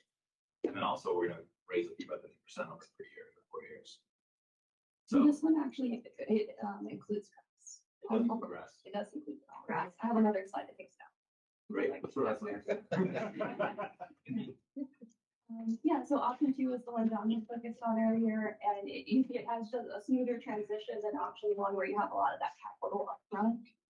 This one, It's a little confusing. I'm sorry, but you said it does include grass collection. That's a separate thing. Does this include biweekly? so from the perspective, like the budget perspective of capital, is it really influenced whether we do weekly or bi-weekly? Personnel, we will have some efficiency gains with going bi-weekly, but that doesn't necessarily mean the elimination of existing personnel. So it's not that big. So from the rate model, unless there's some kind of cut in capital or personnel or operating, it's not really reflected. Which if you do go to a bi-weekly scenario, I'm sure that does free up some staff time in different ways, so that would be more of a public works. Savings, less trucks for biweekly, like, wouldn't you be able to number of trucks if you're running as often? We do, and it may be in here later, our fleet manager couldn't join us, he's at a conference, but we have looked at that, at the savings and the mileage and all that. You still have pretty much the same amount of trucks, but when you get rolling into it, I think when you find out what your set out rate's gonna be, like Holly Springs is 50, they're on bi-weekly. I think what happens is, when you get started and you get into it, you always are gonna have a spare.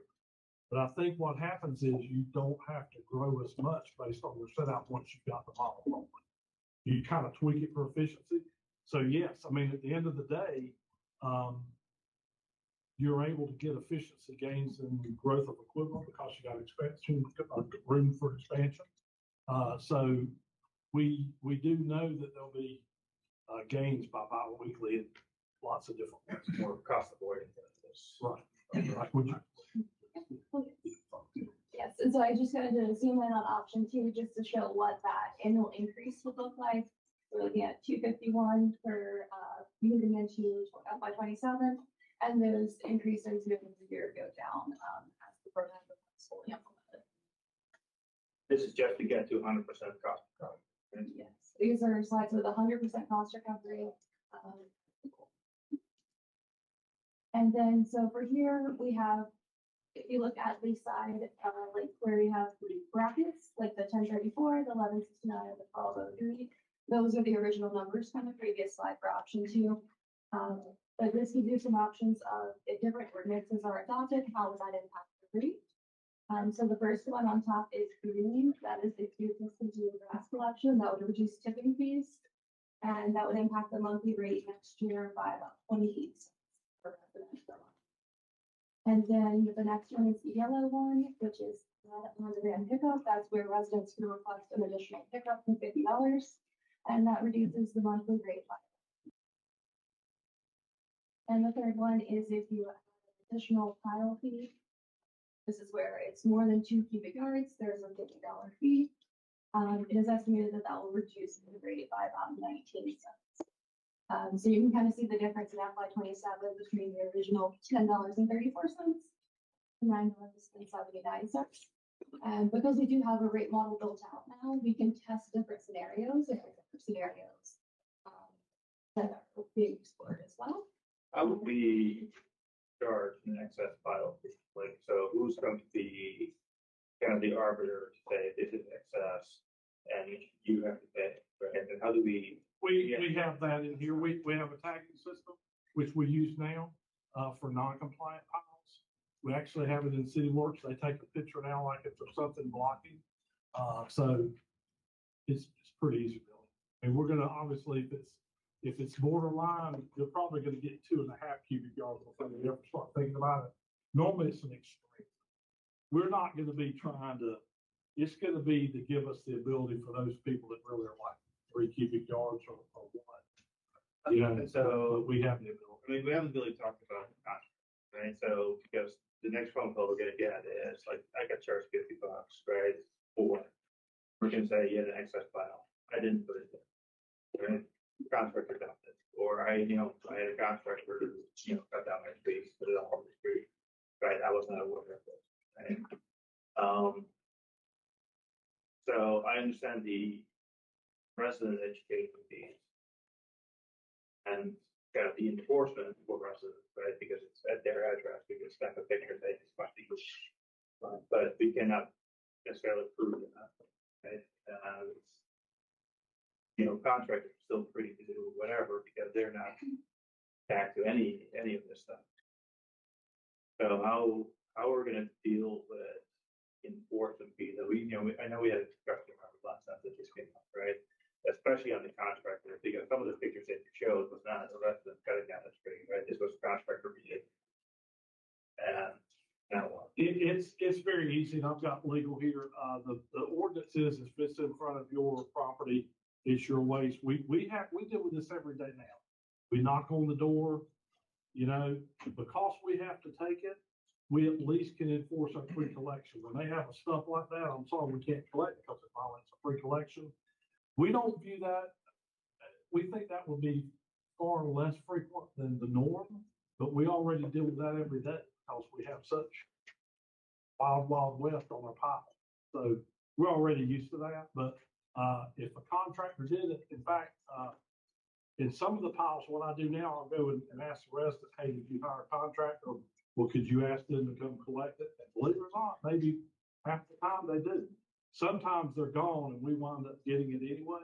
But most of the time, when we educate people that, when we make the transition that we don't accept contractor waste, that then becomes the homeowner's responsibility. Chris, you want to mention that? So it wouldn't be a surprise, Bill, because John's crew would do a door tag saying you've got an excess pile or you've got something to collect.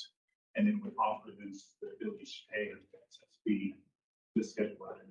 So it wouldn't be a surprise, Bill. That's right. So would we take it and tag it, or do we tag it and leave it? Now, we tag it and leave it, and they have to call and schedule. So it's one of those things where they then ask us to come get it. So we'll basically tell them it exceeds our collection.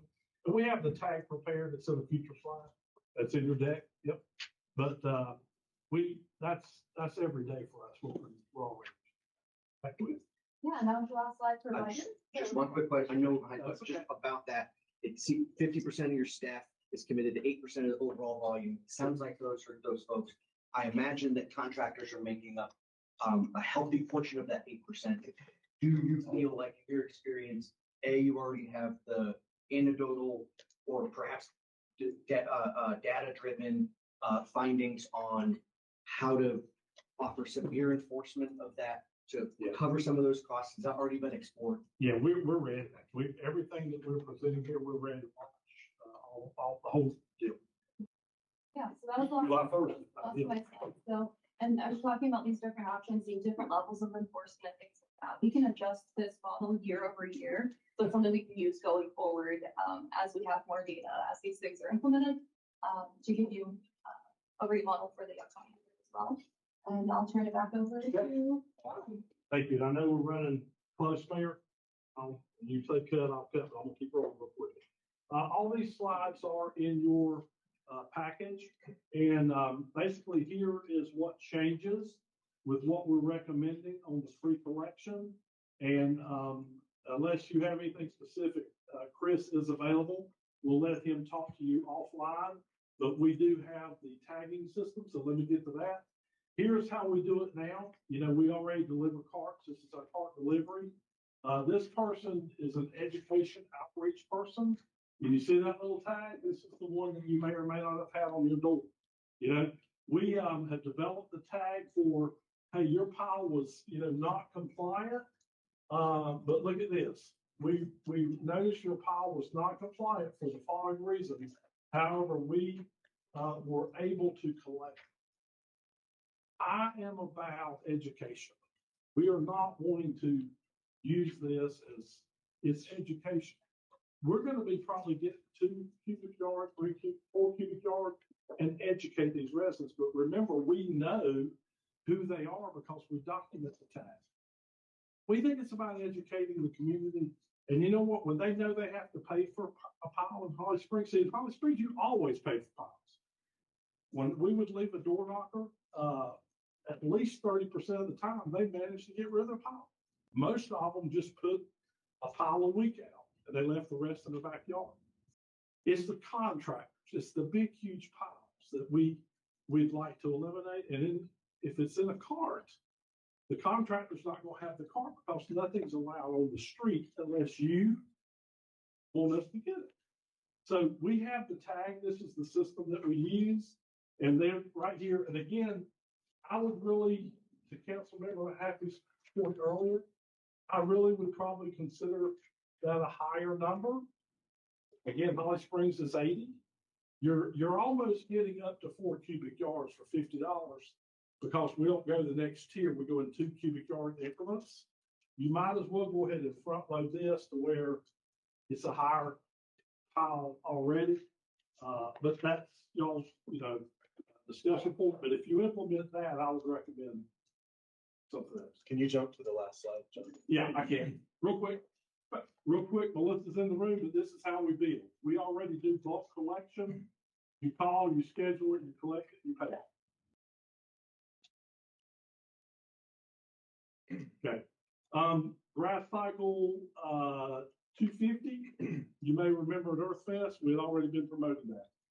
Valuable information we're jumping through, but I think there's another time we can go in more detail on this. Just know that we have a clear educational program should council decide to take a different path. We are prepared and ready to get out there and do that. We can launch July 1st on the collection schedule, bi-weekly, whether or not you choose to do grass, the excess pile fees, door lock, everything is ready to launch. The big key thing is disposal. If we can eliminate this grass tonnage, meet our sustainability objectives, we think that's the best place to start. Thank you.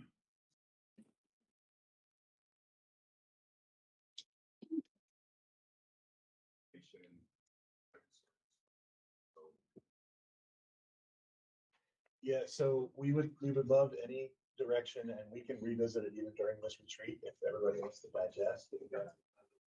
For like hot topics, or we can pick up this discussion, everybody can marinate overnight on that.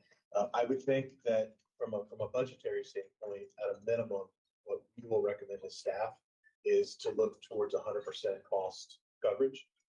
So we'll analyze what that fee looks like. The X factor would be if there are any desired changes in the service that we provide, that number changes as demonstrated on the slide. So as of this point, if we keep the service status quo, we would still recommend a fee increase to at least 100% coverage of our costs. Then we can go from there depending on the service.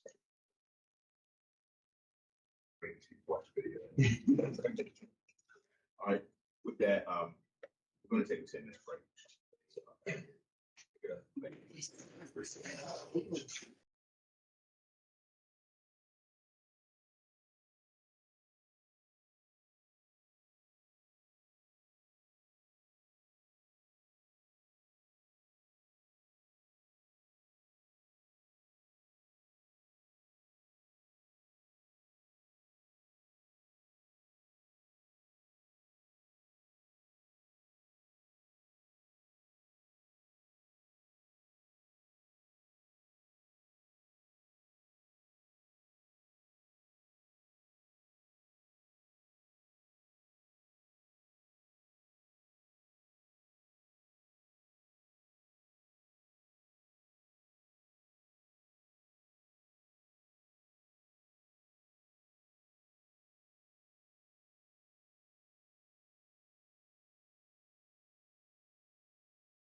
development process this year of why we're. So to go back to the slide, this, piece of paper on this slide is our Apex Transit Prioritization Study. This was a report that was accepted by town council last September. And for right now, is really serving as main guidance for what staff is working on for transit and frequency expansion. But it's not the full long-term vision. It's really a short-term plan out to about 5 years. And then proposed improvements and expansions for fixed route service, as well as other projects that would help support transit. And just to refresh you, I think this is in your packet, hopefully. See that slide, so it should be on here. This is sort of our 5-year build-out scenario for fixed route service. Okay, it's a little bit bigger. Yep. Okay, so there's a little bit bigger one. And this is going to tie into on the next slide, but essentially. So in yellow, we have Go Apex Route 1, which is our existing fixed route circulator. We have recommendations in the prioritization study to make improvements that really have been pre-approved and pre-budgeted that we're still working on implementation for. Have some updates on that, which include increased frequency, adding another vehicle Monday through Saturday, 6 p.m. to 7 p.m. hour service, and then adding new Sunday service for the first time. And then actually, we also have another recommendation to revise the routing to improve access to certain areas of town, as well as over the 5-year build-out plan, adding 2 additional fixed routes, which are light purple and darker purple, to other areas of town that would kind of follow the model of Go Apex Route 1. So where we are right now with that, the first recommendation is going to be reflected in our staff request for budget to include increased frequency and Sunday service on Go Apex Route 1. I do have an update on that. So we have been working over a year to get Sunday service going on Go Apex. And we've just gotten through, you saw it coming through County Council, a new contract agreement that would allow us to provide Sunday service for both our fixed route as well as the ADA paratransit service, which is required to be offered. It basically includes a transition of our ADA paratransit service from Wake County, who operates it now, to Go Care. So Go Care would be offering both the fixed route service and the what we call the door-to-door service. It would be transitioned into the Go Carry door-to-door tier 1 service area. And we have calculated its cost neutral change, but it does offer the benefit to our door-to-door riders to basically open up the entire tier 1 carry service area to them as well. So it's been a long time coming, but we get Sunday service as well as some, quality of service improvements for in April. That is reflected in the budget request for FY27. Sales starting April, Yeah, starting in April. Sunday service and if you did tier 1 for carry, does that include? So it doesn't include the entire town of Cary. Okay. It includes the area within a 3/4 mile boundary of any Go Cary. I'm saying like Yeah, you can get to Wakeman. I imagine a lot of door-to-door customers are going to call them probably. Right. Yeah, access of that. Right, and we do hear those requests from people. We don't have a good response right now for how to get there. That's what we're working on right now for April. And then, it's included in our budget request for next year. We also have a continuing CIP request for $200,000, which is for bus stop improvement. So continuing to work through getting more shelters, benches, trash cans, bike racks, concrete improvements at bus stops. And then both of those items under item 1, we're applying for grant matches. For our operating, we have a 65% program match, the Wake Transit program, which is that half that sales tax program we have in Wake County, which is because we're an ongoing operating project, we're pretty much guaranteed at this point. And then the $200,000 bus stop improvement also applied for FY 27 for that 65% match. But we don't hear until we are recommended until about April, as part of the Wake Transit budget process to do that.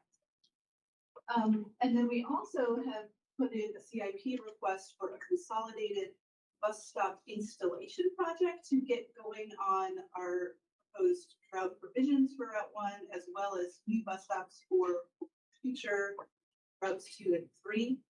So it's a consolidated project just to keep things a little more simple and easier to work through.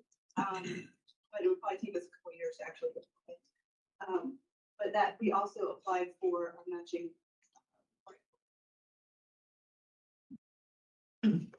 Now, as part of our transit prioritization study, we also had a set of other projects that we recommended to improve transit service in town. For FY 27, only 2 of the 6 recommendations in that category were actually bringing forward in terms of funding requests.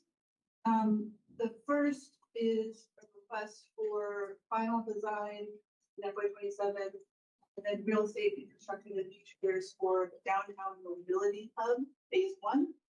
And I'm actually going to go forward a slide just to get everyone on the same page about what I'm talking about when I say downtown mobility hub phase 1.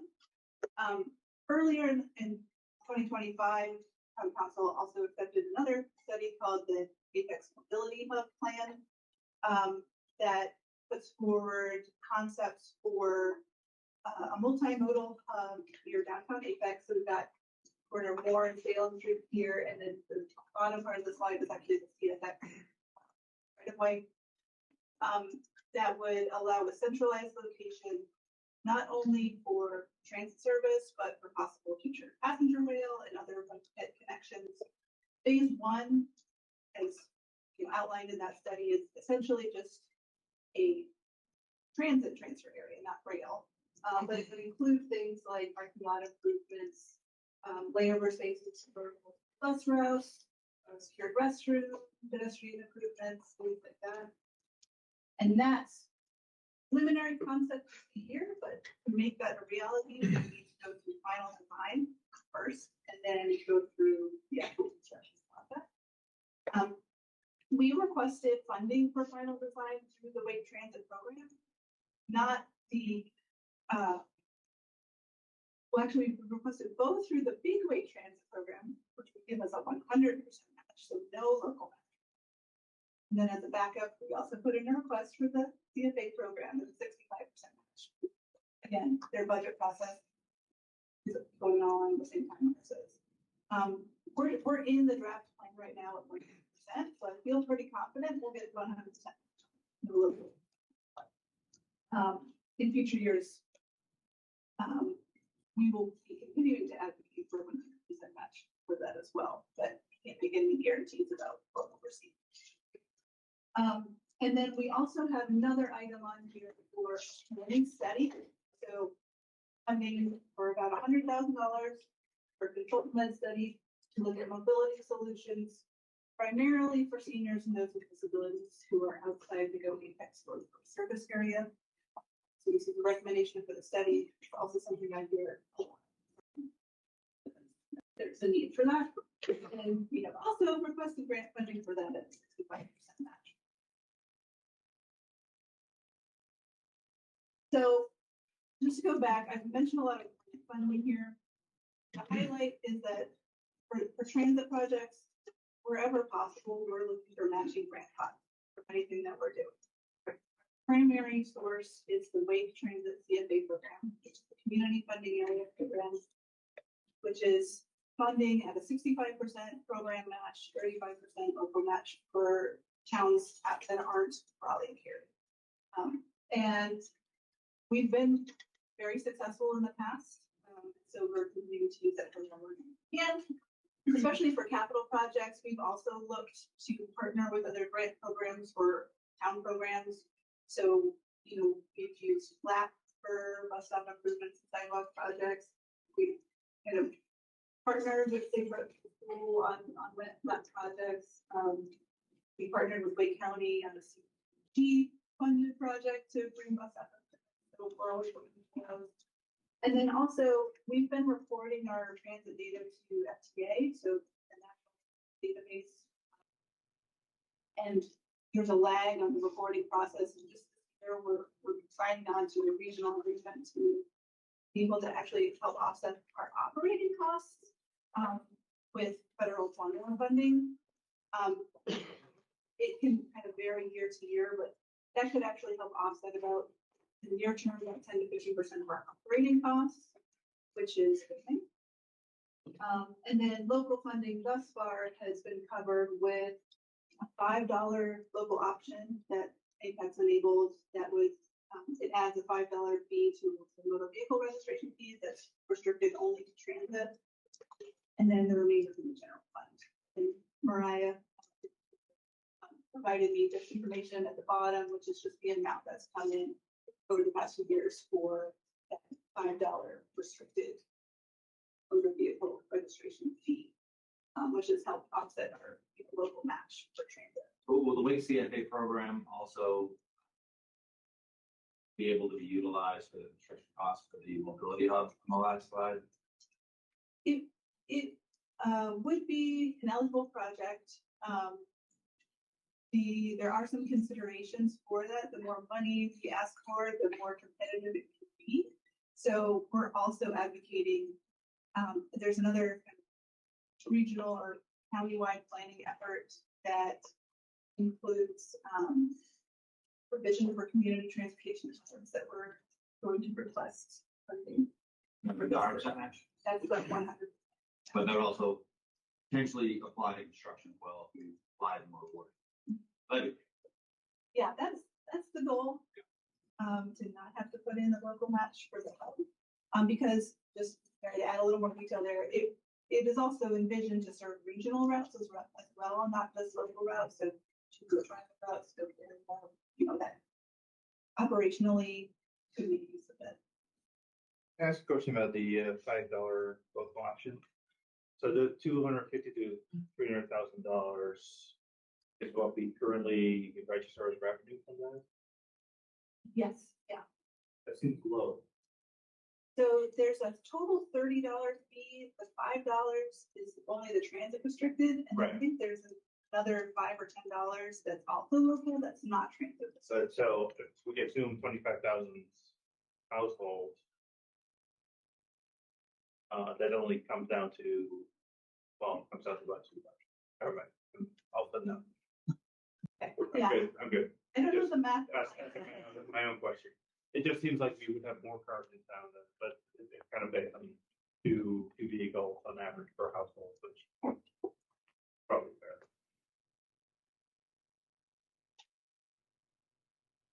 And then in summary, so the amount we're requesting for budget, which would be in the planning department line item for transit for operating, is about 1.6 million, which is higher than previous years because we're adding a second bus Monday through Saturday, and we're adding Sunday service for the first time. There's almost double the amount of service put out. And then $100,000 for the mobility solution. This is without those grants. That's what would be reflected, in our budget request. And then I did want to point out that operating is, a line item in our 1-year budget. But, it insinuates that it's going to be continuing every year. The more service we add, the more that cost goes up. So I wanted to kind of project that forward. These are rough estimates, and they have a lot of conditions added to them. But FY27, we're looking at about 1.6 million, our operating line item. With our 65% match, that means our local match is actually about $560,000. In FY28, we're not at this point looking to add additional fixed route service above that. So basically inflation and cost increases is the only thing that's going up. In FY29, if we add our route 2 that was shown in that map earlier, it basically almost doubles the cost again because it would be adding that same level of service on another route. In FY 30, if we add a third route, which is a shorter route that only requires one bus, it goes up again, you know, and so over the next 5 years, our local match, if we receive that 55% match. Basically, triple because we have. And I know I asked this question previously, but I forgot the answer. So why are we not planning on doing the Route 2 in 28? Because it just feels like a very extended timeline to have these services. Yeah, so if we are able to accelerate it, we will do that. The limiting factor is finalizing the bus stop location design installation. It just takes time. And we don't want to promise a route before we actually have bus stops. So we'll be looking this year, if we, get the $700,000 request for new bus stop installations, we'll be getting to the ground as quickly as we can. We'll be trying to outsource design to accelerate that a little bit, and if we can, we'll apply that with flow. Thank you. And these costs do include the ADA paratransit service. And then for CIP requests, we have our annual bus stop improvements. The only change is really we're giving ourselves a break in FY 28, basically to allow more focus on the new bus stop installations. To focus on that, just program. We've got the FY mobility of phase 1 costs in there, which again, would hopefully be 100% funded, but not sure yet. And then the new bus stop installation.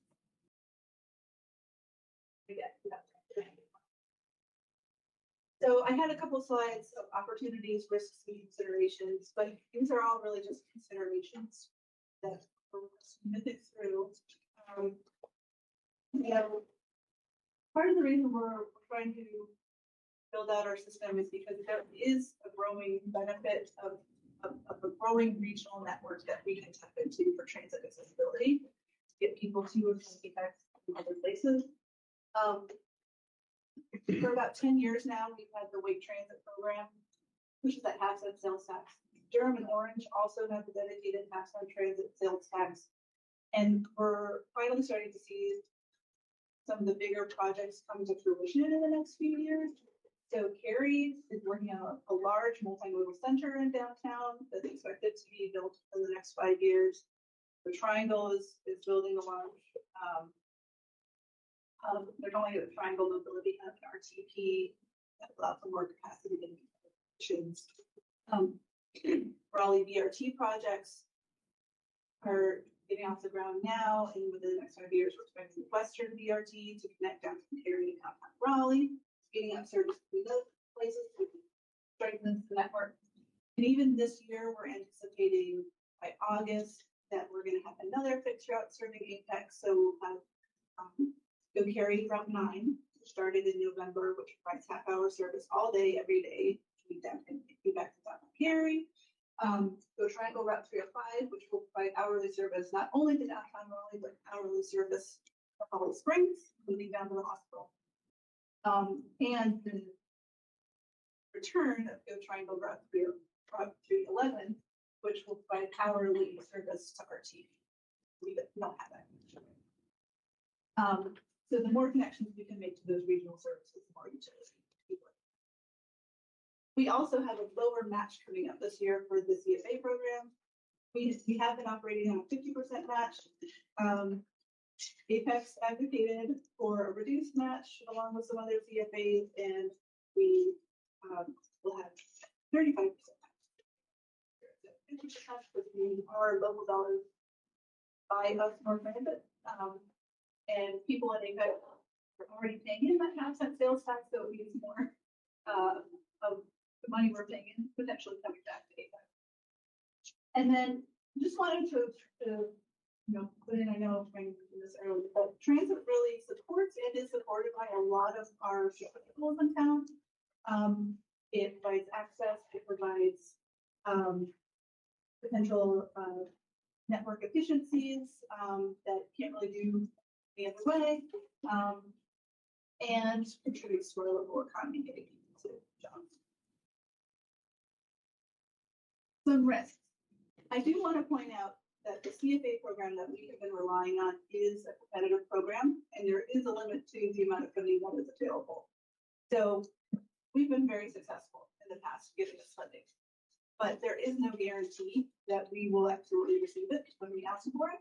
So that could, if we apply and find we don't receive funding we ask for, it could run back our plans or require some tough conversations about what we want to do with our transit timeline. That is coverage that it could cross when we get there. But into the future, it's not necessarily guaranteed. And then another thing I wanted to point out is that the long-term success of our transit really depends on transit supported development. And just simply what I mean by that is having enough people, jobs, and destinations that are accessible by transit, and having easy ways to walk. So almost all transit riders are pedestrians at some point on the way to get to a bus stop. And people use transit when they find it's useful to them, and they don't use it when they don't find it useful to them. So if we're making these commitments, then we want to make sure that it's actually useful. I've asked for more capital projects in our budget request this year and that's, I think, totally fairly easy to recognize, but it's just, we have to front load a lot of capital before we can get to operating, because we need to put infrastructure in place. The sooner we can do that, sooner we can get. And just also point out, I know folks came from the Peak Plan project team yesterday to talk through scenarios. My request to you all is to think long-term when you're thinking about transit and keeping the opportunities and risks in mind and thinking about the different, growth scenarios that we have and how transit fits into that. We have a unique opportunity in Apex because of our growth to help support the transit purchase, and transit has the opportunity to help support growth. But not in every way, right? So Peak Route Transit offers a lot of efficiency benefit. It offers the ability for people to access lots of destinations with their car, but only if those destinations are easily accessible. We simply don't have Peak Route Transit everywhere in town. It's just not an economic reality. So that it's just something that has to be kept in mind as we're looking. And that's really all I have. I'm happy to answer any more questions, but thank you again for your time. Thank you. What's the criteria for deciding which location should install a bus stop? Right. Yeah. So there's a few main criteria. One is just general stop spacing. So typically, in our type of area, we would want a bus stop about every quarter mile, about a third of a mile. And that allows enough access for people to get to a stop within like a reasonable walk. We then also look logistically at where we can put them to meet our accessibility requirements. So they really need pedestrian accessibility and ADA compliance. So where we can. I saw from the presentation, we have more around the downtown area, right? Yeah. What about the 50+ communities? Those people, lots of them, many of them are retired, right? And because of the age, they have more chances to take bus to all other areas. So are we considering those communities, around those communities to install bus stations? So for fixed route transit service, we have some limitations around how we can physically do the routing and how we can make it work in the runtime that we have for essentially a vehicle to keep a truck in a reasonable amount of trip time. All the route options that you saw in the build out scenario are based on being able to make a trip, a round trip in 1 hour, which allows us a lot more schedule clarity and legibility for people. That being said, you know, we tried to capture as many useful destinations as we could, but we can't capture the entire town with fixed route transit. I know that there's senior living facilities that are outside that fixed route area that we likely will not be able to serve with fixed route. That's part of the reason why we're requesting the funding for the mobility solutions study to look for other potential options beyond fixed route transit service that would primarily serve seniors and those facilities. May not have another option. And I don't have, you know, I don't know what those solutions look like yet, but that's why we want to study them. Do we charge for the door-to-door picking up services? Right, the door-to-door is currently free, and that's because our fixed route service is free, and by federal requirement, we cannot charge more than double the cost of our fixed route service, and because our fixed route service is free, Okay. it's Okay. Double free. Okay, got it. double of free. Sometimes you're double price. Maybe triple. Yeah.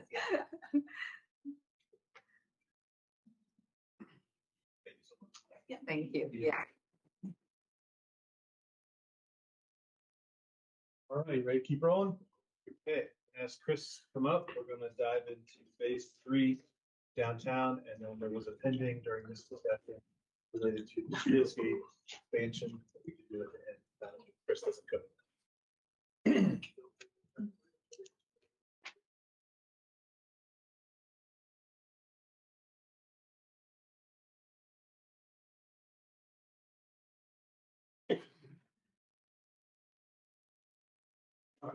Who's ready to talk about downtown streetscape? Let's go. Right. So, as you know, the downtown projects were kind of all funded together as part of a prior funding bond or general fund, but we completed the Saunders lot this past year, and we've now started on the Salem Streetscape project, which were the first 2 phases. And then Commerce and Seaboard, I call them kind of phase 3A, 3B. I think they're all part of the same plan set. We are staggering them year by construction. And so what we're looking at right now is the plans are at like 75% design. We've been going through appraisals, preliminary negotiations with property owners. Salem Street came in over budget, so we actually pulled more money forward, which kind of leaves less money for Commerce and Seaboard. So we're wanting to talk to you about some of the conversations that we've been having, and then look to you, provide you some recommendations, both Commerce and Seaboard, so we could move those projects ahead. So I'm going to kick it off to Russell, our traffic engineering manager, who's been handling all of the consultant oversight and working with Stantec throughout the process. This morning, we're going to talk a little bit about the overview of all the projects, but also then dive into the progress on those same projects. The 2 that we have left are both Commerce Street and Seaboard Street. So as you may remember, we completed a downtown master plan and parking study in 2019 that identified top 10 projects around downtown Apex. Then we started working on what's called the downtown design projects in 2020. So these are multiple capital improvement projects that were grouped into a single design contract. Main reason for that was efficiency in terms of public outreach and to coordinate between the different projects. So number 4 in the list of 10 in the downtown design projects scope was Saunders Street parking lot. That was number 4 overall out of the top 10 projects in the study. Saunders Street parking lot is complete, as you well know. The next project, Transform Salem Streetscape, that was actually the number 1 project out of the top 10 projects. That is currently under construction. You've been downtown, you've seen quite a bit of progress on that. And then finally, number 2 on the list, the top 10 projects was part of this design package, is what's called Energize the Alleys. We've got 65% design complete on these. For Commerce Street, we are in acquisition phase. We've started acquisition. We've got the appraisals. We've reached out to the owners. As far as Seaboard Street and the peak gathering space, those appraisals are in progress. I've had some conversations with those owners today as well. Russell, do you mind if I just quickly, I was just gonna say that there was lots of discussion. I just wanted to emphasize that number 2 was energize the alleys, Seaboard Commerce and Fire Station. So I just wanted to, that was part of the concept. Correct, yeah, thanks. So, this is a timeline, starting in December 2019, we adopted the master plan. About a year and a half later, council approved the, downtown design concepts, so we started final design at that point. We had our open house in December of 2022. A lot of work had happened since then, a lot of that was property acquisition, preparing for the parking lot construction, which wrapped up in November of last year. Then we awarded the Salem Streetscape construction in December of last year. So the next steps in the process is finishing construction on Salem Streetscape that's underway, supposed to wrap up in October of this year. Next step, and then during that time, we want to conduct acquisition for the Commerce Street project, and anticipating construction to begin in 2027. That schedule holds with funding. And then acquisition for the Seaboard Street, which is also in progress, and that would be construction a year later in 2028, subject to funding. So quickly covering the scope, we anticipate the need to acquire public right-of-way. That has never been dedicated. That is not a dedicated public street. However, there are public utilities out there that have been maintaining. The town did resurface that alley some years back. So 2023, our PCI score was 47. It's not great for pavement condition, so it is due for resurfacing. The last time that was done is 2003, so it has been 20 years since that resurfacing was done.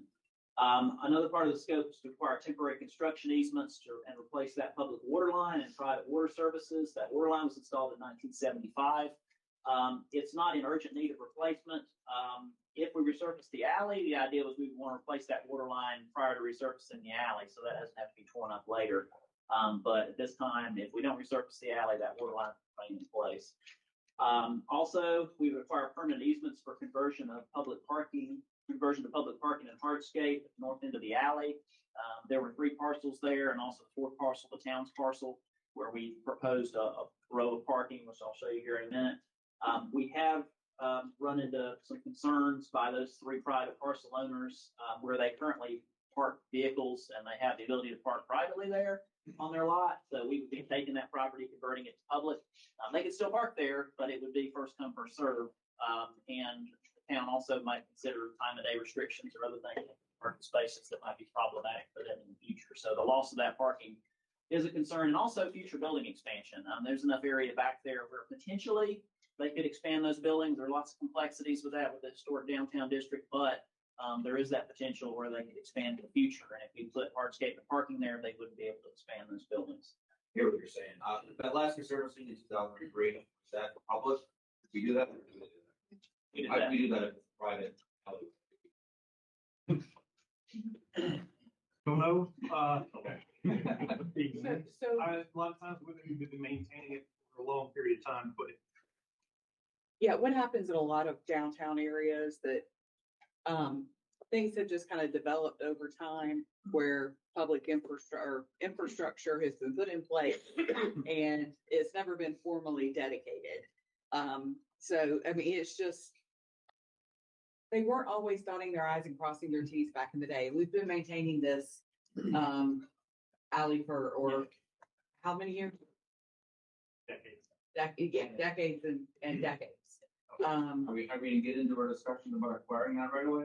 How that went? Yes, okay, we will. Can I ask a quick question about that? Thank you. And I just wanted to emphasize that it was last paved by the town, obviously, of public contribution to a private alleyway 23 years ago. It's been treated as public. So that's what I was just going to ask. Can we talk about what specifically the town has done in terms of maintaining? Because I'm having a hard time determining anything other than trash being picked up. Like we said, we do have a public water line that runs down the middle of Commerce Street. We also have some similar situation on Seaboard. So we're having to maintain for utilities regardless, because those are public utilities. Yeah. But as we said, the street has been sort of, even though it was never formally dedicated, it's been being maintained for time by the town. So how does that work? like I'm sure this, you probably have the location of this private street, but if there's a public utility underneath the private street, you have to maintain it. We have an easement, I'm assuming, for that utility line, so we can just go dig up the street without acquiring any additional permission from the property owner, and then we have to replace the serious condition, I guess. Correct. Correct me if I'm wrong, Johnston, these are prescriptive easements. I'm not familiar with the status of these, but to your point, Councilmember Mahaffey, the asphalt is not a requirement. So if we were to have a water line or a sewer within a private house or line, public water line, and the sewer easement underneath that, I mean, our ordinance is written that we technically have to replace the asphalt. In this case, they are prescriptive easements. What does that mean? What's prescriptive easement? We've been there for a long, long time, and therefore we have the right to be there. And quite frankly, the cities are served. Their water and sewer service comes off of that line. Well, they wouldn't have, if without that line, they don't have service. We're really gonna pay for the line. And this is very common in older downtown areas. This is not. The thing with a prescriptive easement though, is you only have the right to continue the use you have developed over those years, not the right to expand the use. So when we're looking at this, we're looking at what have we done over the years? We've had a water line through the center of the road. We've had pavement to a certain extent. So then what you're looking at is, if we want to expand that, then what rights do we need to acquire? So keeping that in mind as we move forward, you can't expand. Can I ask a question? And I'm wondering if perhaps I'm conflating scenarios. There is a private street I'm aware of right near the corner of Apex Peakway and Tingen. There's some townhomes, and I don't recall the name of the street, but it's a privately owned road. I'm sorry. I don't know. He's asking me if I knew, and I don't know. I can pull it up. There's some townhomes that run right along there. And I just was wondering if I can speed up to the Google Maps, I will be able to tell you. It's that community. Yeah, so I just am trying to understand if these are similar or different. Canterbury Drive is a privately owned street, at least going south, north-south from the Peakway. Sorry? We do not maintain. Right, so my question is about the water rights and the sewer, which I imagine you're pointing to, and the easements and the prescriptive easements, I imagine, are different here, or are they? This is a newer development. It's not, it was built in, I believe, 2004. Slightly Terrace. Okay. Well, yeah. Well, I'm considering this is 2003 resurfacing. I'm talking about the treatment of Canterbury Drive around that same. Yeah, no. We've been maintaining since well beyond 2003 Commerce Street. The water line was in 75. Right? Yeah, I mean, it's. There's a social path behind that whole thing. It is probably my lifetime, right? That the town has been maintaining Commerce Street. When I say more recent development, anything since we've had a planning department since what? The 80s. Since the 80s. But I would say at least August 1st, 2000, UDO was adopted. We have had easements on every project. All of this, yeah, for sure. This possible, if we did a search, we might have easement there. Doesn't, this is underlying what it is now. Yeah. So the infrastructure would be in easements and anything since the UDO, for sure. For sure, the UDO, probably before that as well. So, final part of the scope, we intended to acquire permanent utility easements, install conduit for future relocation of electric and communication to the buildings. So you'll see in the plan a little bit later, how those crisscross connecting the buildings. Some work was done. Stantec did some coordination with utility owners along the alley, cleaned up a lot of the spider web of unused lines that are up there. There's still a lot back there, but a lot was removed. So it is better. But the one concern with this is, we can provide that conduit that is a cost to the town, but we can't force them to run those private services underground or necessarily run electric underground. There's a cost to that. So, we do view this as a potentially high cost, low public benefit proposal in this plan to run that conduit. So to give you an overhead picture, here's highlighted Commerce Street, one-way alley, one-way southbound, or Saunders Street plus Chatham Street. Here's the north end of the project, south end of the project. And in 2017, this Google Street View, if you pay attention to the left side of the screen there, you can see what existed before. And then in 2025, how much that's actually been cleaned up. So that is the area we're talking about for potentially future public parking that they have cleaned up. They put in their own hardscape area. They've improved that to the point where it's a lot better in terms of private parking today than it was back in 2017. Again, here's 2017 photo, looking at the back of those buildings. We're talking about potentially public parking, and then 2025. So you That first building does not look like that today. yeah, it's been. I'm not sure what's going on with the image. They painted it. Looks. It was temporary. They repainted. Yeah. So then 2017 again, looking further down the alley. 2025, you can see they've added a really nice mural on the side of that building, so that looks a lot better. There's still a lot of trash dumpsters, bins along the street, but as part of this project and the early coordination, we weren't able to find a good location for consolidation of trash to work on that alley, given a lot of different constraints. Can you tell me more about it? Because that's one thing that I've been kind of harping on for the town manager for a while. Because in all these pictures, there's a ton of trash cans and, Seaboard is the same way. Right, so what are we going to collect trash? Like, where are we going to move receptacles from the restaurant? There is no plan with this project with Commerce Street to do any kind of trash consolidation. We did look and talk to a couple property owners. We looked at Grove Preschool. There is an area there right next to their playground where you could potentially put a dumpster. They were not interested in that.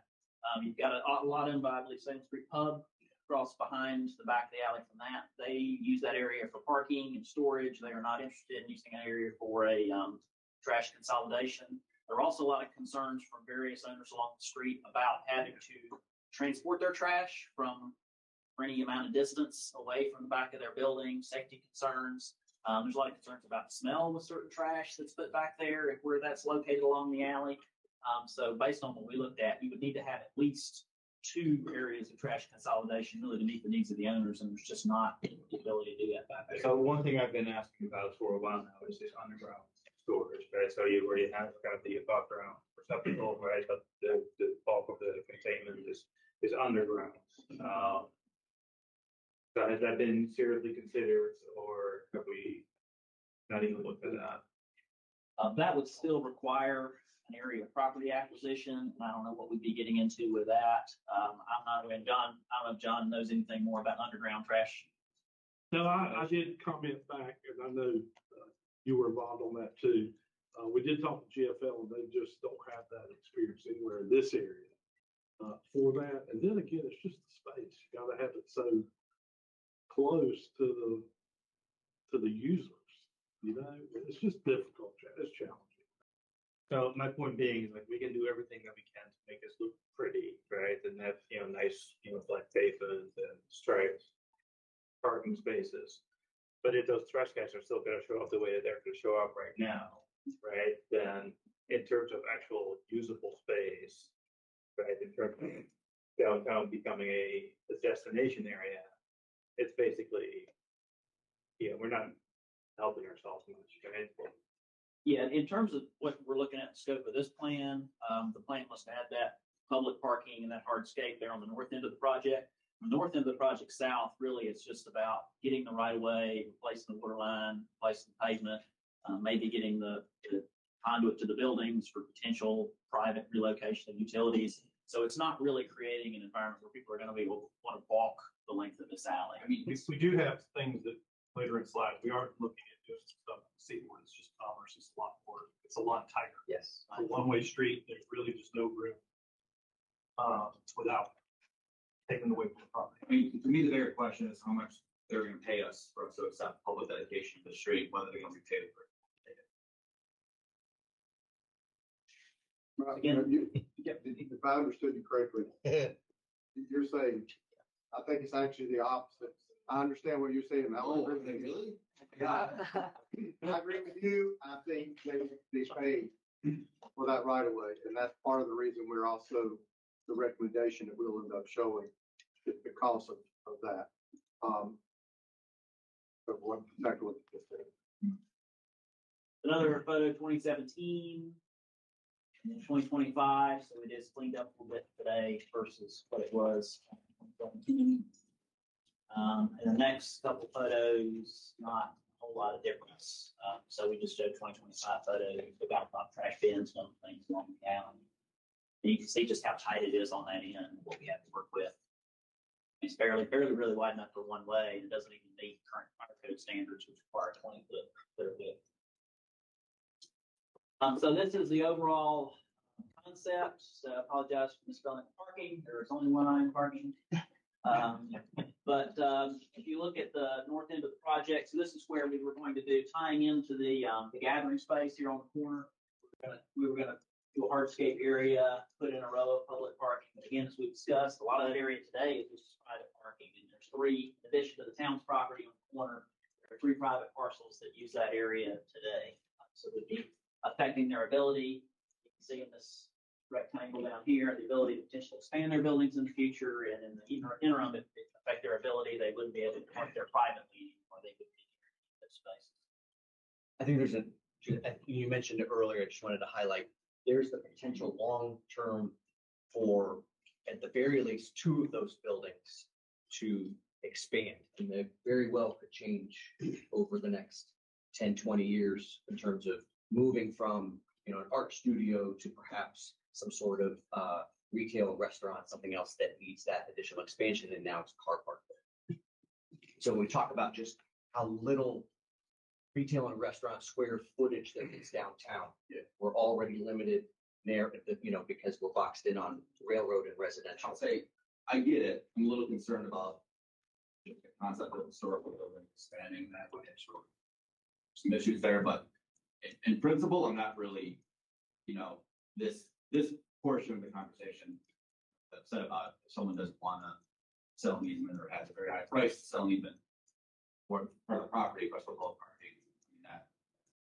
I was just gonna say that there's houses farther down south of this on the east side that have maintained their historic character and gone through all the historic stuff and then built large 3,500 square foot homes attached to that behind it. So I would imagine that this perhaps could fall under that same definition. I'm not an expert. I would also mention that part of the reason with the options that you can see in the next few slides is this is also probably the most expensive part of that project. So when we've got our budget is actually part of that money that moved into 7th Street. This is the area where we could really save a lot of money to try to create that. This is our combined acquisition map, so you can see where we propose acquisition of right of way along the length of the alley. On this end, this is real acquisition of property where we would put in the hardscape public parking. We have temporary construction easements as well as utility easements running back behind the buildings in order to facilitate construction. So most of it, everything outside of the red, most of that would go away with some of the. So we've provided some options here for discussion and consideration. So option one, with the current status of the project, would be to proceed with acquisition and finalize it as designed. There is a significant impact on project budget. As you know, we've asked for extra money in the CIP.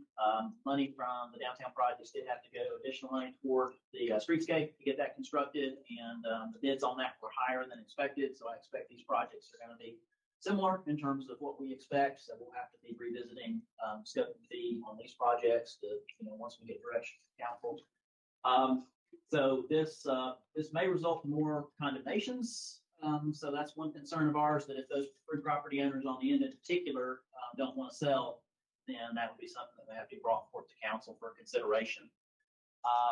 This would, again, need a budget adjustment since we've reduced our fund balance for the projects.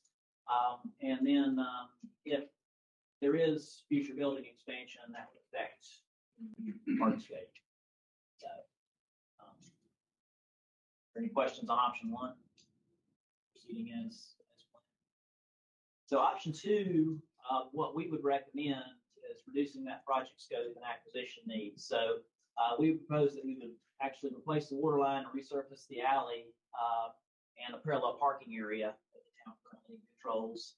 And we would retain the existing utilities, private utility services for the buildings. We would add parking spots to the town parcel only. Where the town has the parcel on the end, there's actually an area down from the gathering space where two of those spaces could actually fit on that corner. So we could still have two public parking spaces on the town's parcel before it transitions to the private property if we don't require those areas. We would remove the parking acquisition on the private lots, remove that rear building hardscape. We would remove the utilities and acquisition and conduit, future private electric comm service from the contract, so we no longer have that. And then overall with our staff recommendation, this decreases our budget, but it still addresses what we consider critical public infrastructure, which is the water line and the services. And then also option three, so inclined would be to cancel or delay this project. So we could remove or defer all the items, including the right of way and the TCE acquisition. We could defer that water line replacement, resurfacing to a later date at a time when there is a critical need. But as we noted, the pavement condition's not great today. It doesn't have a whole lot of service life left before it's needed to service. But again, we don't own the responsibility. You go ahead. Like, we don't own the responsibility over state, right? Like, we've been nice to do it, but it's not our obligation. Okay, for option two, can you show us, on the map where exactly we should, we only the portions you proposed? For option three? Two. Two, Yeah. sorry. Back to Yeah. the red. Yeah. Yeah. Let's see. Back to bottom left right there. What is that? So we would cut out all of this area, all that parking. So we would not do this. We would still be able to do this, still be able to resurface the alley, place the water line. We would not do, it doesn't show up on this image, but we would do the conduit to buildings. So cutting out this area. that Thank you. rectangle, that- Yes. that's what we do. I mean, I'll say again, I want to know how much they're willing to pay us for us to accept dedication.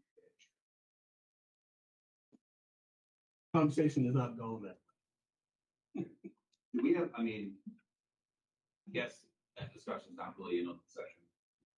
We have to go to closed session, talk about those negotiations. Do that now? No? I mean, if what you're saying drastically changes what we're doing, so sooner rather than later, it doesn't have to be in this moment, but if that's a pivot. Can I ask what the cost is? What would the cost would be to, for that option two? We don't have, we don't. So it was a $4 million alley to Commerce and Seaboard. We know that Commerce was approximately X amount of money. We know that within that budget, approximately X amount would be the cost for the pavement and the water. So we don't have a line item for that? I don't have it right here. Do we have a ballpark? You know. We can get, it. We don't have it right. What I would say with respect to the alley resurfacing is, looking at Laurie about this, is there could be an issue legally. We have already resurfaced it in the past. Is there any kind of legal issue there? We decided to not resurface it forward. I think that's a discussion for a different time, about what our rights and responsibilities may be with respect to that paved surface. Now, I believe the town regulates the traffic on that, Commerce Street, right? Entry and exit, correct. We have it listed as one of our one-way, That's correct. roadways. So, I mean, the question is from a practical perspective is, do you want it to not be public?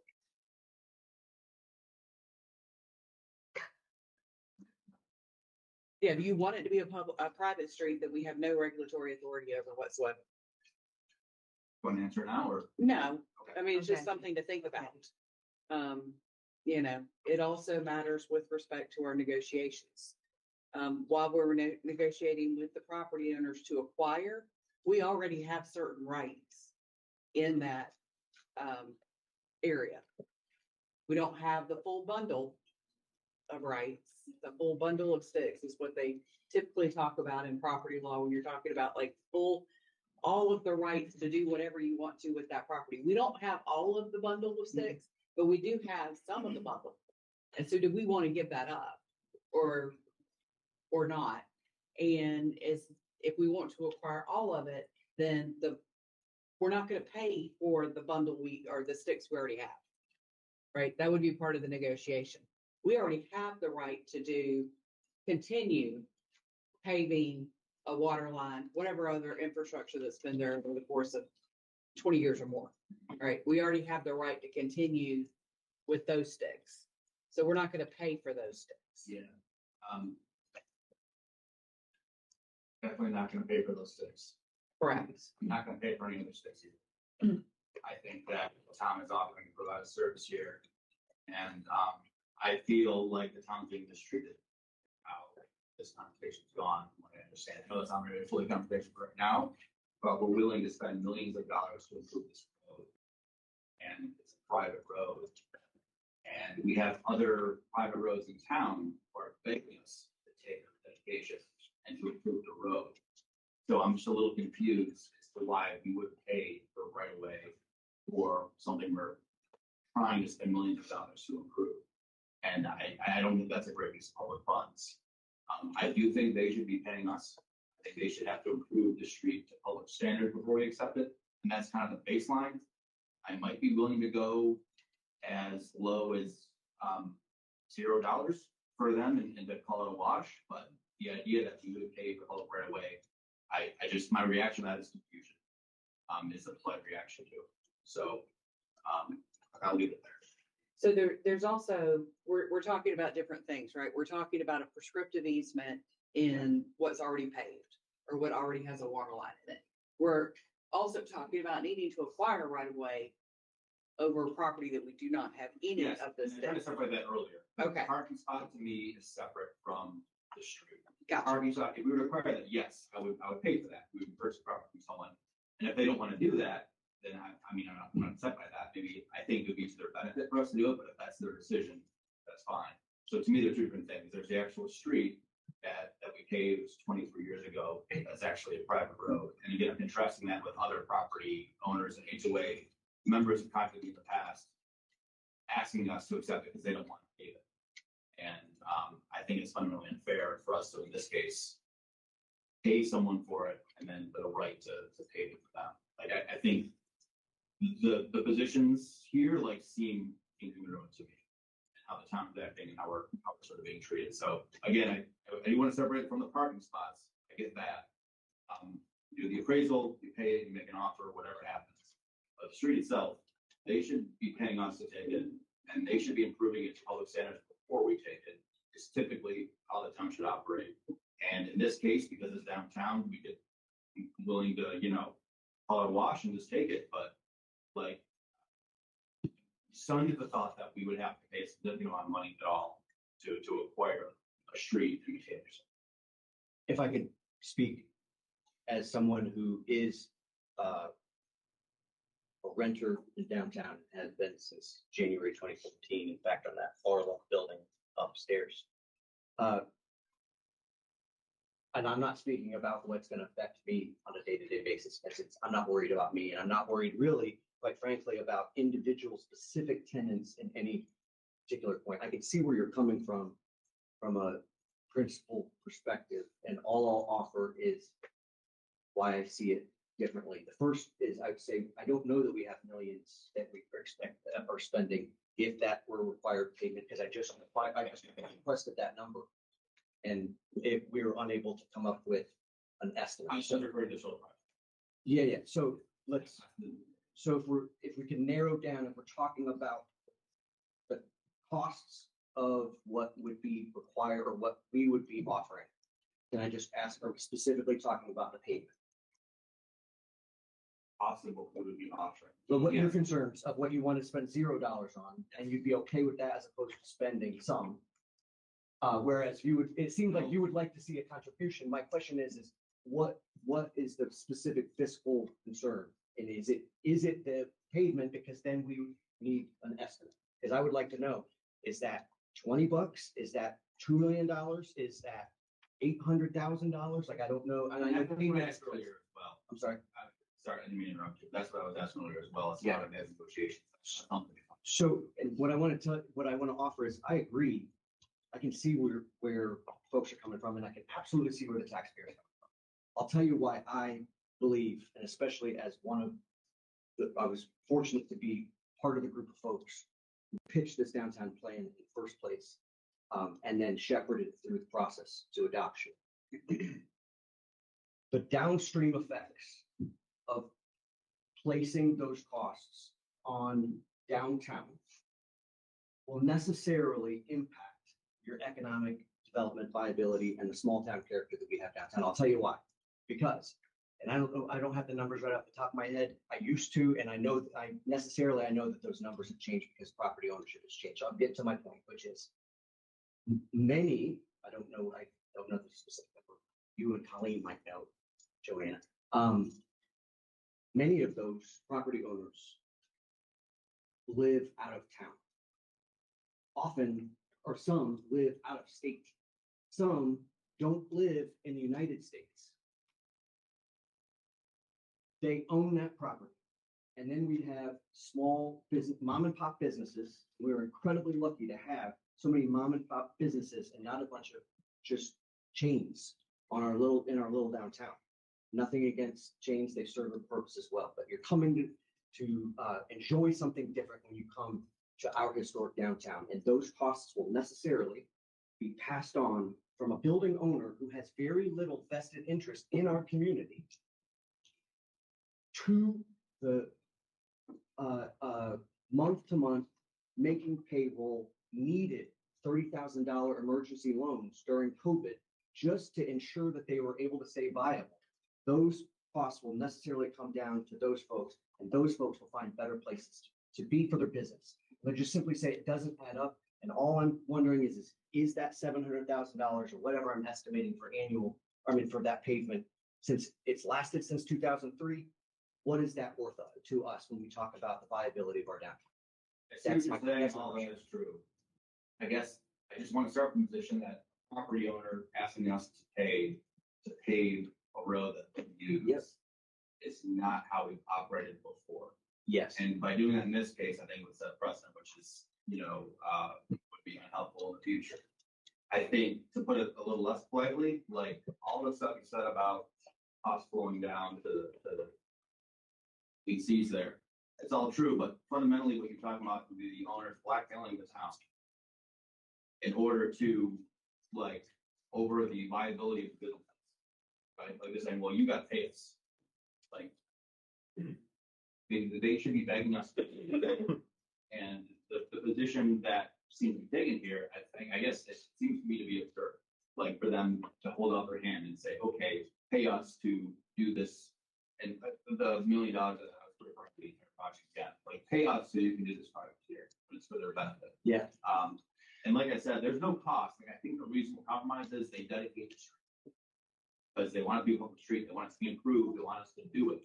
And that's what so many other places are asking us to do, is to dedicate the street. The one that communication with was, what's the one, the retirement home in Chapel? There's a community back there. And there's a bunch of private roads. They would love, they've been private with the town planning has before. They reached out to me and said, hey, please take these streets, repave them. And those people live here because they fell in love with our downtown. Yeah, but listen, like these people bought these properties knowing that, this road was partly their responsibility, right? And so I hear what you're saying, right? But I'm saying I don't like it either. no, but at the end of the day, right, like we're going to be spending a bunch of money, get zero public benefit out of it, other than a nice pavement on the road. We get public benefit out of it every day, sir.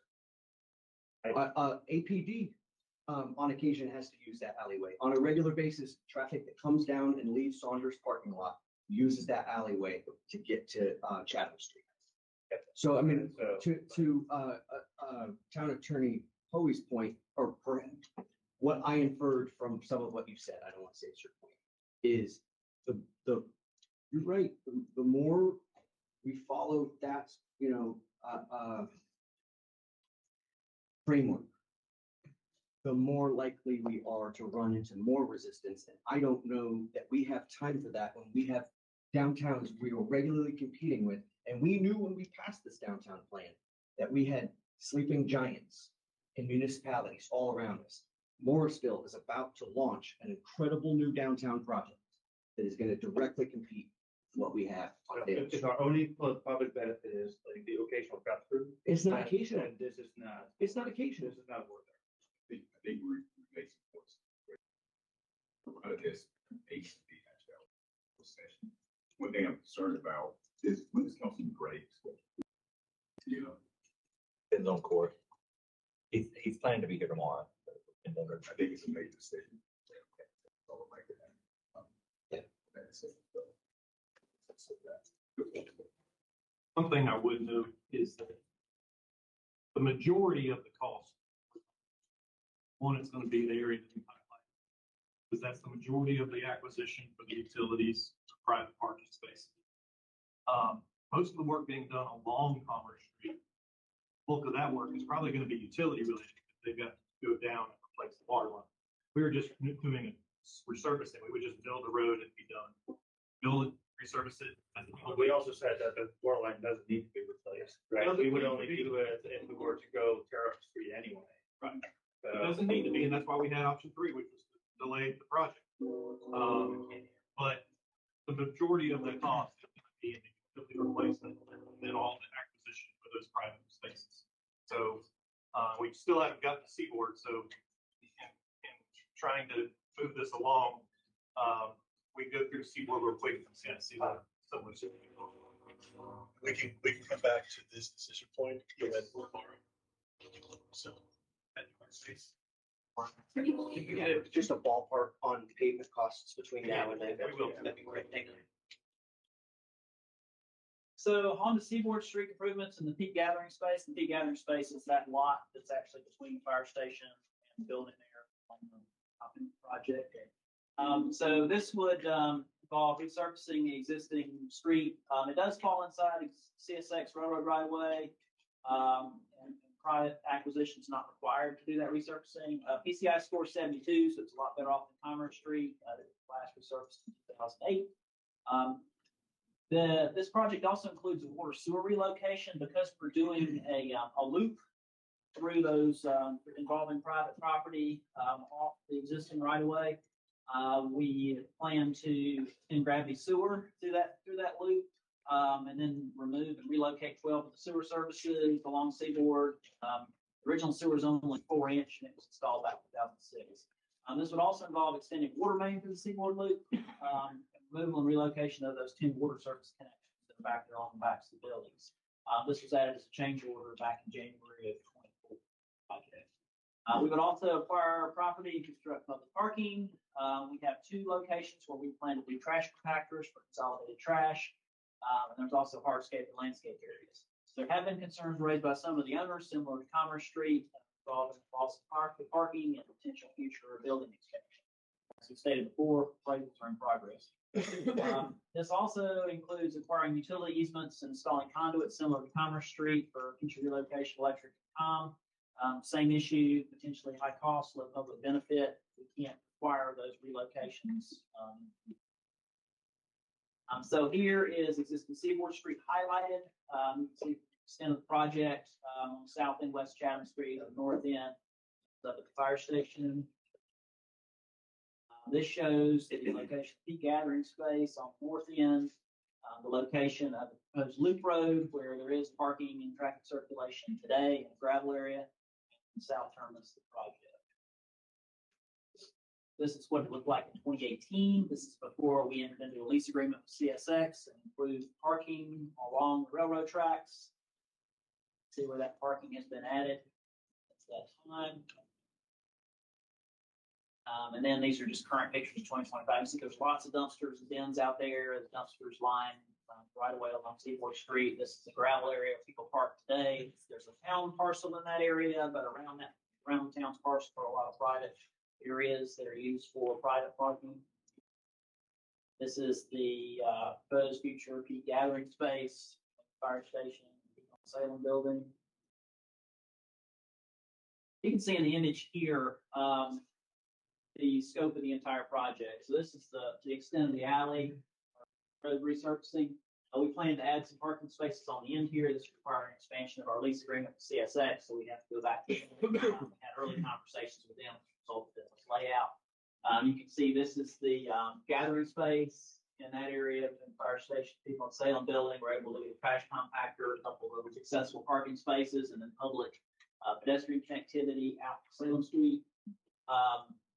There's a good portion of this that involves parking along the street. So the town has a parcel right here where the water tower used to sit. So some of this area is already owned by the town, but we would need private acquisition along the back of these buildings, trash compactor, each end of this parking, along this area, and then along the peak on Salem gathering space. The rest of it, and what you'll see coming up in the selection, is that we could potentially defer the loop road and hardscape improvements behind the buildings as highlighted here, because those are the areas where there is the most concern about loss of private parking, future expansion of the building, which will involve a lot higher acquisition costs and obviously a lot of construction costs in those areas to do this. So this is the acquisition image, and you can see we have quite a bit of property acquisition along backs of these buildings. Again, this is the town's parcel that sits here today. Middle of it, the loop road runs roughly through this area.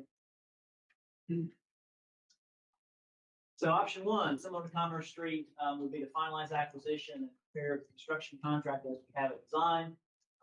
That might result in more condemnations because of those concerns I just noted, and high acquisition costs because of private property. It would need budget adjustments. Similar to Commerce Street, this project is more expensive to get you updated estimates on these projects. And then future building expansion would impact the new hardscape, especially on Lynch Road, if that was ever. Option two, which is recommended by staff to reduce the scope and acquisition needs, is to focus on the peak gathering space and parking improvements along the alleyway. We resurface the street and do the utility improvements along the CSX right of way as needed. We've removed that loop road, paving, hardscape improvements. We've removed private water sewer services between CSX right of way and the buildings. We've removed the electric communication relocation conduit. So overall, this would decrease our budget. We'd be able to focus on the peak gathering space, improve infrastructure, including that parking along the street. So the loop road, hardscape furniture, water sewer replacements could be done as a later phase in conjunction with a building expansion or redevelopment. And then option three, similar to Commerce, we could cancel or delay the project entirely, which the street condition in this case is a little bit better off than it was on Commerce Street. Option two. No, I think option two is to me that this area has much more apparent public benefit because of the parking that we're building out there. I'm a little bit less mixed about this side. That's the same conversation with the back end of the building. Current property owners are not interested in making these improvements. Why would we go force a bunch of money down that road, right, in order to make it happen? Yeah, I mean, they have the private loop road, my understanding is happy with the private loop road. And, the advantage to them, they be private, then they don't stay there. They bring it public, I think, a lot nicer, but not just speak to them, but I think the thought process is like, and you're using our employees. And if we cannot acquire the areas where the trash collection is planned right now, I would put it smack in the middle of the property that we already own. I think get involved with dumpsters, make at least like the whole site appear much cleaner. We already have the land there, so we can use that. What we've done is we've provided one at each end, so that you're not having to walk But it still requires property acquisition, right? And again, It does, if the correct. property owners are not willing to play, then we can do something with the land that we already do. Yeah, that could be a fallback. So one thing I'll say is that, I know there's been a lot of discussion. I don't even remember being the specifics. I think we need to have stakeholders conversation in terms of how that works out in the long run, because you may end up with trash odor issues all focused in one area that in 10 years may end up becoming something that's more of a hangout area. Right now, it's all on the entire street, right? Like there's green containers all over. You see people bang out of the park and then they go into those green containers. Yeah. Right, so, if we have an opportunity to clean this up at least a little bit as part of this project, I would say let's. Can you show where we That's own? why we provided, keeping all those, providing more parking along the north side, because if we provide public parking, that eliminates the ability to have more dumpsters out there. So we provided and consolidated 2 dumpster areas and taken all the rest to be parking that you can't put a dumpster in. Right, but again, like we also cannot force these people to sell to us, like those locations where we would like to see those trash areas. Well, yeah. It would just be. All right, Councilmember Booth, you haven't paid. I have one last thing I needed, because it is feedback I've gotten, just to consider on, at the very least on the south end, handicap. There isn't even a single space that I was able to find. I just was back there last week. And so, yeah, for that, if that were to be acquired, that'd be great. If that were to be anticipated to be handicapped. Yeah, we have 2. Or some sort of loading zone in addition, like at least. Yeah, we have 2 accessible spots here and 2 accessible spots on this end. And just keep in mind, I mean, the ADA requirements are very stringent, so we can't just put accessible spots anywhere we want to. They have to meet certain grade and slope requirements. So we did work to figure out like the best, not just the best location, but where it's actually right. Oh my God, look at that. Up in the top. All right, thanks. Yeah. Thank you. Good to go. I think Arnold has a good point. Yeah, I agree with you. Okay.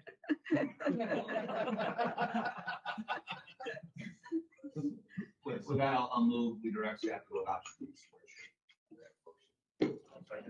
Yeah. Forgive me, I'm sorry, I didn't hear the motion. I move, we direct staff to go option 2. Yes. Receive or street. Yeah.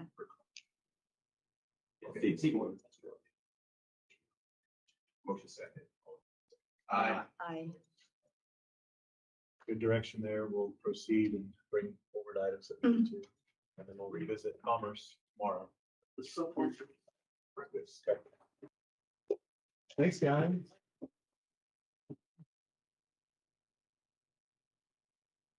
Right. Ready to keep going? Okay. Darla, I'm going to ask you to come on up.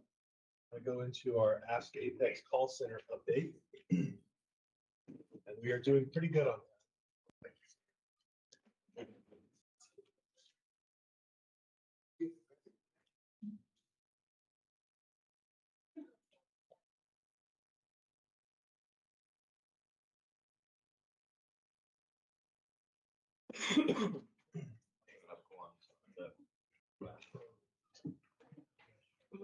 We'll have to wait. We don't have a quorum.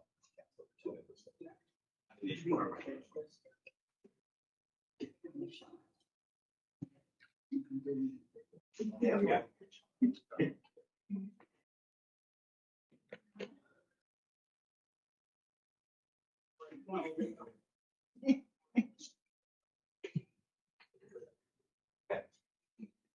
Yeah, now we're good.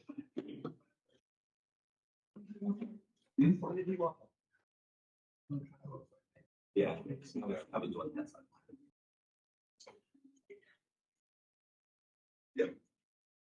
Ready? You all ready? All right. Good morning, everyone. I'm Darla. I know many of you, but many of you I have not met. I came to the town of Apex about 2 years ago from Southern California, and in my West Coast life, I worked for a major investor-owned utility for just shy of 25 years, and that's where I developed my call center operations, community outreach, and change management experience, all of which exercise my education as well in organizational leadership, and that's how my journey brought me here to become a town employee and now a homeowner resident. I'm happy to also be fully ingrained in the town of Apex. So during my West Coast time, I was in a doctoral program where I was able to thoroughly learn about the hero's journey. Does anybody know? Have you heard what the hero's journey is about? Yeah. Have you heard that term before? I mean, I kind of knew what it was, but I didn't really know what it was until that particular program. So for those of you who are unaware, the hero's journey is a storytelling framework where an ordinary person is called into a challenge, faces trials and setbacks, gains new insider tools, and ultimately returns transformed. So it's like any superhero story, Spider-Man, Superman, all of the Wonder Woman, let me jump in there with yourself. It's that type of framework where you come back stronger and better equipped than before. So it's a template by which many stories are told, and earmarks are a cycle of disruption, growth, resilience, and renewal that turn obstacles into opportunity and learning into lasting impact. I love this because I think it really talks about life in general. So if you think about it, the hero's journey isn't just about, we'll say superheroes, it's about transformation under pressure. So every hero starts in the ordinary world, then comes to a call to adventure. Then there's unexpected obstacles, setbacks, moments of doubt, and sometimes crises that are forcing growth. And along the way, our heroes adapt, learn, and build allies, strengthen capability, and eventually they emerge more resilient and more skilled and better positioned to serve the mission they set out to accomplish. Now, I said a whole bunch of things. Why am I talking about this? Because Ask Apex has definitely followed a similar path. So Ask Apex is sort of a hero. We're going to call ourselves a hero.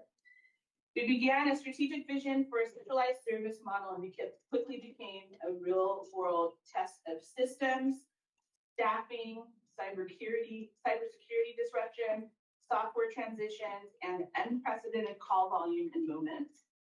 But each challenge forced refinement of people, process, and technology. And today, Ask Apex is not just an operating call center. We're building a modern, resilient service center designed to meet the growing needs of our community. Okay. Ready to talk about Ask Apex? Okay, so right now, Ask Apex conversation is a hero's journey. And so we're going to talk about where we started. We're going to talk a little bit about those highlights in addition to examples of some of the ways that we're beginning to add value or already adding value. And we are going to talk about our future snapshot a little bit before we close out. Okay, so the town of Apex, we know that there's been a significant amount of growth in a short period of time. And as Apex is really growing rapidly, with that comes complexity of service, how we provide service to our residents. So as our population and development and footprint expands, so does the complexity of how we deliver what they need and what they expect. Okay, they expect one number, one answer, and clear accountability. So they don't want to navigate around a government structure. They want a clear entry point. One number means simplified access. One answer means resolution and not redirection. And clear accountability means knowing who owns the issue and trusting that it's going to be followed through. So taking on this task, I had to think about all of these different things, and Ask Apex was designed to respond to those expectations that our residents have. So creating centralized entry points so residents don't have to guess which department to call. Also providing consistent availability and professional call handling. Those are things that we've been developing. I don't know how much you're aware or if you've ever called Ask Apex, but we've been working on these things diligently.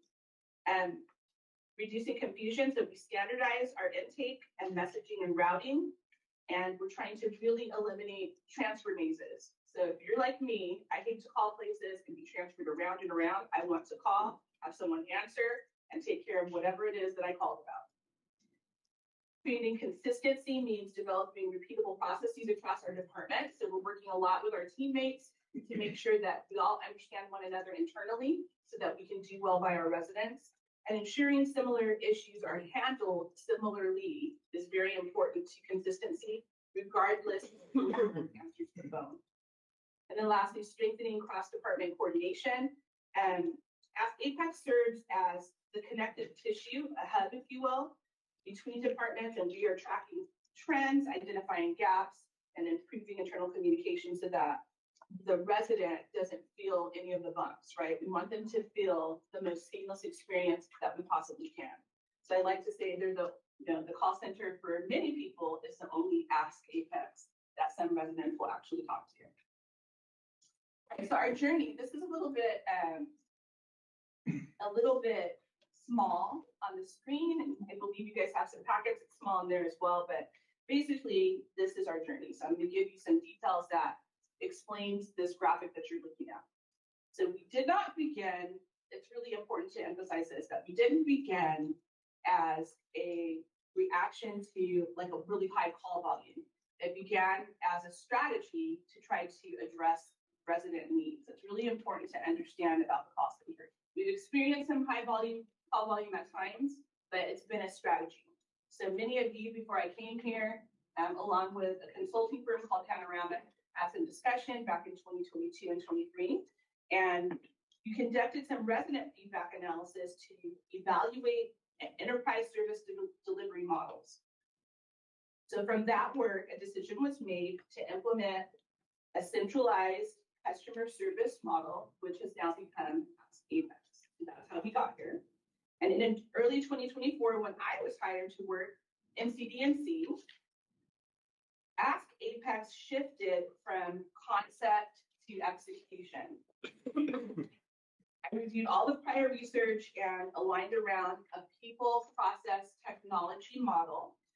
So that framework was to help us to guide our implementation more intentionally.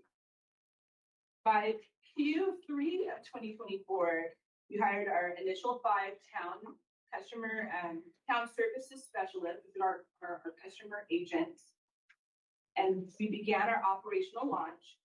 But very shortly, less than 2 weeks after they were hired, we experienced a cybersecurity event which required us to immediately and significantly pivot with our processes. So despite that disruption, Ask Apex rapidly deployed to meet resident demand. And during this time, we also evaluated Infor or IPS, which was the software system that the call center was going to use, a customer service relationship management system or CRM. We began to simultaneously, during the cybersecurity event, we were thoroughly looking into this software tool for our use. Now, we later determined that it didn't meet our long-term operational needs, but we continued to move forward. And then in early 2025, we discussed some training for our agents because we weren't able to train them during the cybersecurity event, but we managed to focus on stabilizing and making some staffing adjustments, reassessing our CRM platform, and investing in some professional development to strengthen our service delivery. Then we got to about Q3 of 2025, and during that time, there was a billing system implementation called volume more than doubled. That period exposed some cross-departmental gaps and some technology integration challenges, which we worked through with all of our teammates in real time while managing increased resident escalation. There was a lot of calls during the billing crisis. And today, we are currently in a stabilization and operational maturity phase. Call volume has pretty much normalized right now. Workflows are becoming more standardized, and we have adopted a new CRM or customer relationship management software system called Polymorphic, which we're beginning to learn. And it will enhance our telephony solutions, and those are on trial right now. And our goal is full foundational operationalization. I don't even know why I put that word in there. Full foundational operationalization of the central centralized call center model by the end of the fiscal year. So that's basically our journey. We've had some ups and downs. We've worked through them. It has been challenging in points, but we have grown very quickly. And I want to emphasize that I met with some of my peers in surrounding areas and actually across the country, having been to a conference or two. And a good comparison is that the town of Cary, they implemented a 311 center. And it took them more than 4 years to get to the point that I believe we'll be at in the next 6 months. So we're doing, in spite of all of our challenges, pretty well to have, I will say we'll have operationalized by the end of the fiscal year if all goes well. So no more zombie apocalypses, no more crises, right? People will have operationalized by the end of the fiscal year. So what we've been able to do is put this framework in place. People, process, technology is something that a lot of IT people are probably very familiar with, but it's just a way to develop a framework so that we can put this policy together. It's very difficult to start something from scratch, right? You don't have any of the things that you need. Nobody's familiar. There's a lot of things that have to go into consideration. And once you think you've considered it all, you haven't. There's going to be things that come up that you have to shift and manage your incorporate changes in order to make sure that you're effective. So people, process, technology is the framework that I adopted. So from that standpoint, we've moved from a startup mode to more structure for Ask Apex. We've built and are continuing to expand the team to meet demand and improve coverage. That's become a real issue because when you have employees, you know that they take time off, they call in sick. And if you have only 5 call center employees, one had a planned day off and 2 of them calling sick, that's 2 people answering the phone. And that has happened on multiple occasions. So we have to think strategically to make sure that we consistently have coverage for our residents. We are doing a lot of workforce planning, scheduling, and there's more of a discipline now in place. So it's a little loose right now, but we're getting those refinements together and it's bringing us more predictability and accountability and service reliability. Importantly, we are preparing to add a dedicated supervisor role to strengthen our daily oversight, coaching, and performance management as we scale. That's going to be extremely important so that we can be, a very professional call center, which our residents expect, right? We have high standards in the town of Apex. Now, on the process side, we focused heavily on clarity and consistency. I do. That's super important to me. And that goes for across our teams, cross-functionally, and within Ask Apex. So I've developed a lot of processes for little minor things that you might think. Mailing in, I was talking with Marla about one thing that came up recently, which was that Brooke had come to me about customers calling and say, where do I mail a payment? Well, we would give them a PO box. We didn't recognize that there are 2 different PO boxes that things can be mailed to. Payments go one place and everything else goes somewhere else. So it's important for something as insignificant as that for us to develop a process that the agents know that they have to first ask the customer, what are you trying to mail, right? That has to be understood. So you cannot overlook even some of the smallest things within the call center in order to make sure that things are effective for our customers. So I developed a whole process just around where to mail something. That's one example. So we standardize our intake and escalation pathways. They're now defined so residents can experience that more predictable resolution process. Cross-department routing has been significantly refined, and we anticipate further efficiency gains as we learn and adopt our new CRM. Very, very excited about Polymorphic. I had my first meeting today with the Polymorphic reps, and I'm working with Connor, who's in our innovation team, and really excited to be working with him so that we can have a tool that will help us. We're formalizing our KPIs and tracking and reporting to report more robust performance visibility. And we implemented structured quality monitoring. So I listen to calls when I can. We will be grading those calls. They're not held to that standard just yet, but soon our agents will be held to quality monitoring standards. And that will also include recorded calls and calibration sessions, side-by-side review, all the types of things that one might expect if you know anything about call centers. And then with technology, our CRM implementation is underway, as I mentioned, with Polymorphic. And we are I'm beyond excited about that. I'm talking can't sleep excited about having a CRM that works for us. The first one didn't work as well for us. So we're super excited that we're stepping into a good tool that will work not only for the call center, but for the enterprise. And it's going to significantly enhance case management and reporting, cross-departmental transparency.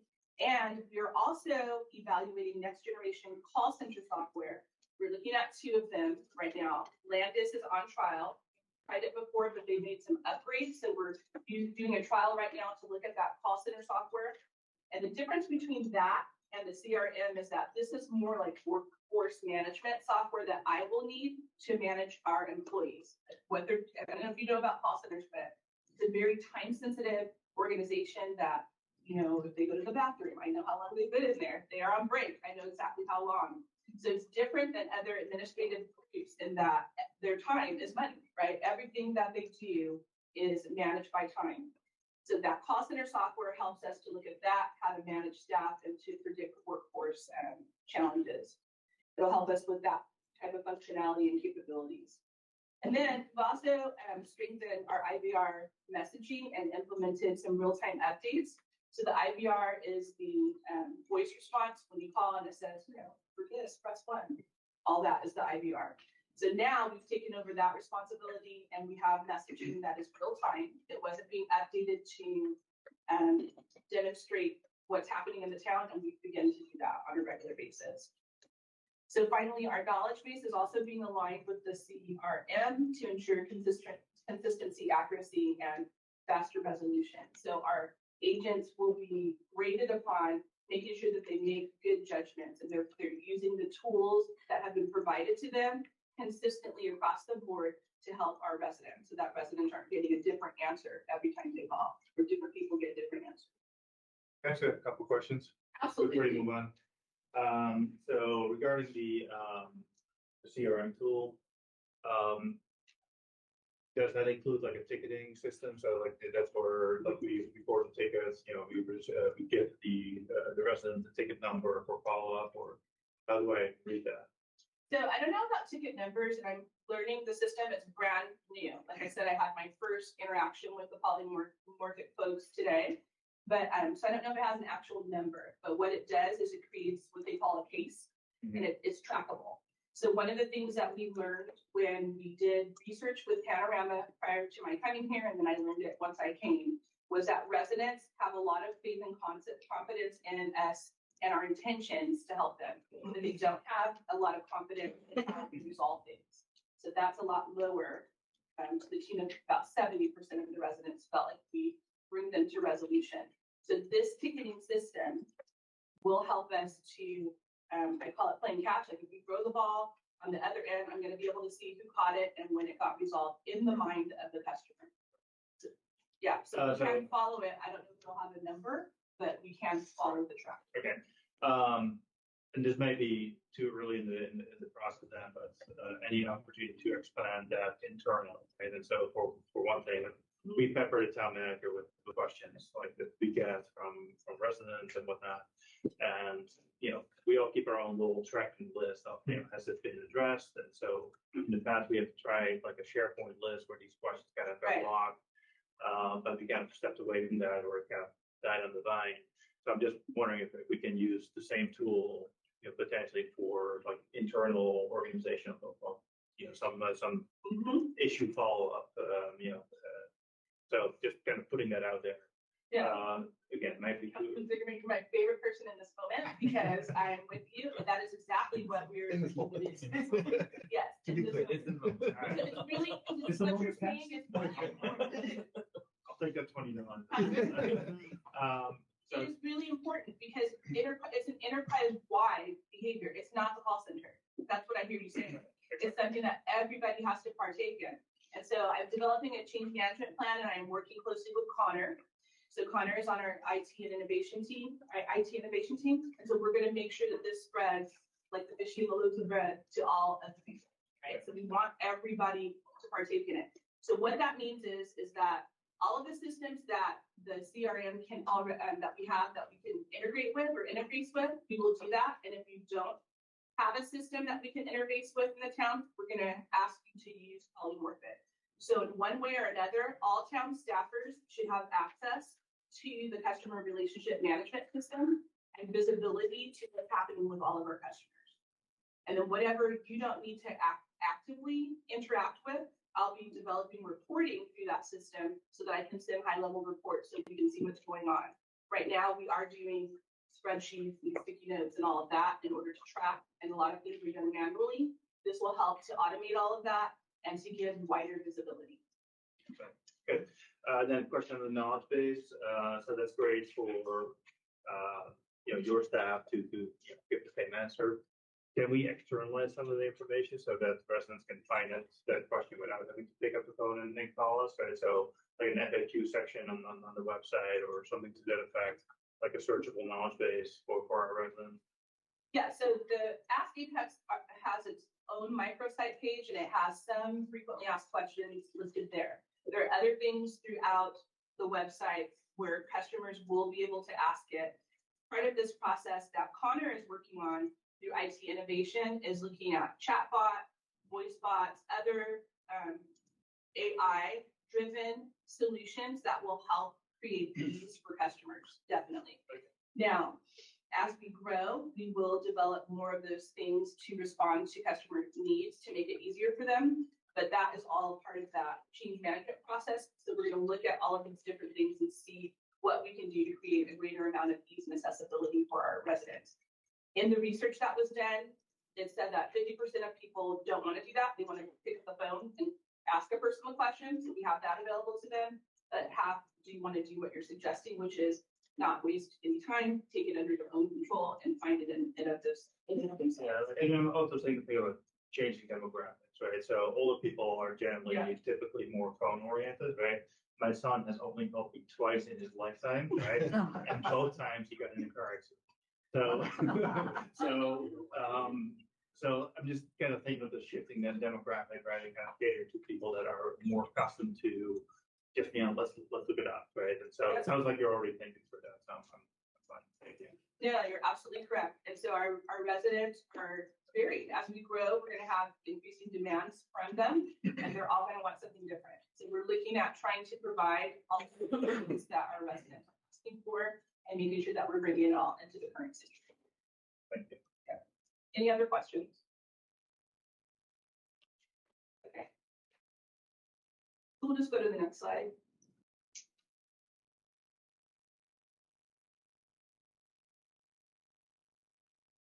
So we're looking at, or we're already adding value in reducing call burden.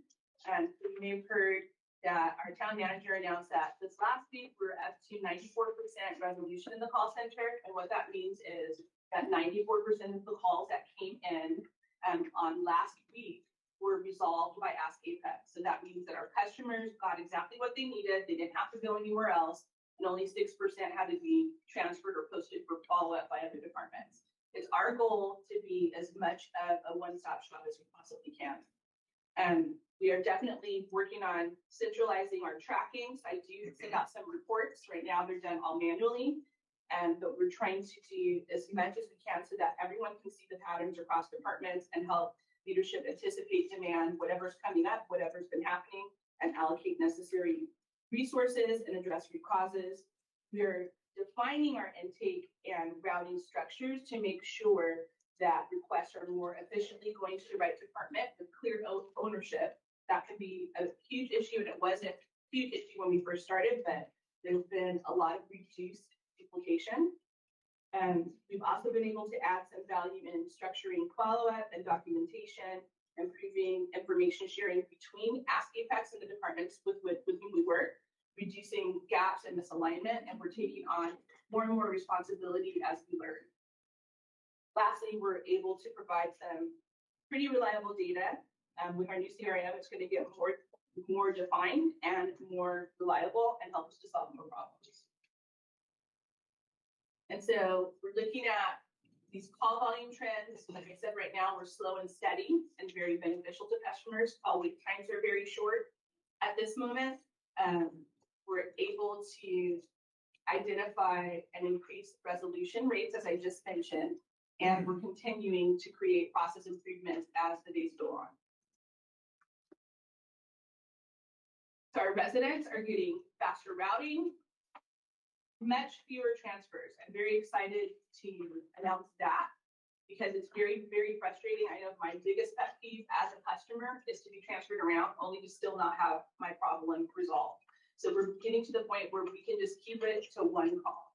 And they're getting more consistent answers. We're getting more consistent feedback from the departments with whom we work as well. So things are becoming easier. Like I said early on, we're simplifying things that should be simple.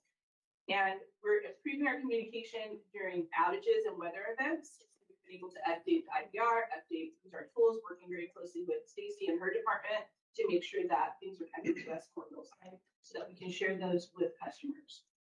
And with all of this comes increased transparency, accessibility, and responsiveness, which increases our value and the value that we perceive for the public. So what we intend to do by the end of the fiscal year is hopefully have full CRM optimization. So we think we're going to be done with it before the fiscal year is over. We'll have our new call center platform that I mentioned before, and onboarding a new supervisor, expanding quality training model, an expanded quality training model. That's something that I've learned that Perry doesn't even have a training program. I've talked with them yet because it's so hard to back into it. You kind of start a call center and then you back in and then create training after the fact. But we will have all of that outlined and clear by the end of the fiscal year. We are working on change management alignment with IT currently, and we have positioned ourselves to be a long-term centralized hub for the whole enterprise and all of our residents. So we are very much maturing and we're doing so quickly, and we're excited to report our process to progress. Do you have any questions? I just want to say thank you, some of the numbers that the town manager has been presenting to us over the last couple of months, seeing the steady increase in first call resolutions and all that, right? And that's obviously, an indicator of customer service, right? Definitely coming off of a deficit, right? And to where, you guys are right now. I think it's commendable. I appreciate all the efforts that's kind of doing it. Thank you. And I will relate that to the team. They are very diligent. We have going to be 6 people starting next month, and they work very hard to do a good job by our customers. So we appreciate hearing that. Thank you so much. I appreciate the way you guys have scaled up. I have a question about Orpik. I was kind of, as you were talking about it, it sells itself as a complete AI platform. Do you have any plans or have you investigated using some of the AI portions of this, and how would that impact? So I'm still learning about it. Erica has her hand up. Erica. We already are. Erica. Erica.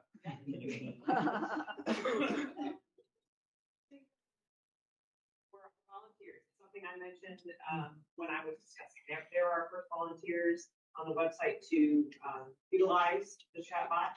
Okay, so that's polymorph. That is polymorphic. So the reason we chose them because they're strategic. They do your intro, right? Everybody in or expert. Guess what? They'll get the same answer. That was what we were hoping for. So instead of trying to combine and compete with all of those different technologies, we took a little time, a little extra to make sure that we got the right one.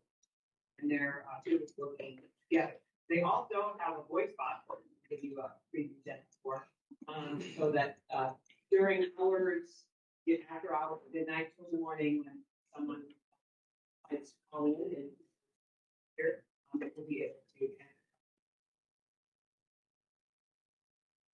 We're working on all that stuff. We're just taking it very slow and. Okay, thank you. Awesome. Thank you. I just want to say thank you so much. What you're handling is a mix of crisis communications and logistics simultaneously on a regular basis. And to both Mayor Pro Tem and Councilmember Zimmerman's comments, for as many satisfied people as you get, you rarely get feedback, but you almost always get negative feedback and it's pronounced whenever something isn't exactly right. So thank you for tackling it in such a proactive way. Thank you, really appreciate it. It's an important point, right? So, because by the time somebody calls the town, typically something has gone wrong, right? So you're already kind of on your back heel responding to that resident, right? It's a, technical support in general or support services in general, right? Something has happened that prompted somebody to pick up the phone. So the ability to deal with that and cope with that, I'd love to see kind of like survey scores, we have any, right? And That's gonna come with some of our new technology. Right. We'll have the ability to get some of that customer satisfaction type intel from our residents, even though the agents are getting very good at starting to identify trends that come in when customers are starting to, I tell them, we get one person is one thing, but if we start to hear a few of them, that's potentially a trend. And we want to talk about where that may be coming from, but we're going to be able to document that and automate that really soon with our new tools. good. So, but yeah, I appreciate, to Congressman Reese's points. These people are our front line, right? And so I think that's the very important role that we have put in place. It's going to be a key contributor to our resident outreach and helping them understand their utility bill or whatever the case may be, right? So I do appreciate the team being kind of the line of fire there, right? And then acknowledge that's just picking up the phone and answering a question. That's my point. I'm curious, how did the bot, handling the billing questions? I mean, utility billing questions. I mean, how efficient and how good? The bot. So it's not currently implemented. Okay. But our goal is that it's going to be pretty much like talking to a human person as we possibly can make it. So it's AI, so it has to learn. Yeah. And so we're working on the processes right now to make all of that happen. And as a part of this whole change management plan, we're looking at everything on our website so that we can make sure it's more consistent, easier for residents to navigate. We're learning from our peers. Like I mentioned, the town of Cary, they provided us with a lot of learning opportunities because they went forward doing all of this first, as well as like I've been interacting with Holly Springs and all of that. So we're learning that those things are going to take time. As Erica said, it'll take a little bit of time before we implement some of these more technological tools, but it should be just like talking to a human. That's the hope. Probably we should also, Just like talking to a yeah, human. we should also, okay. Will say. And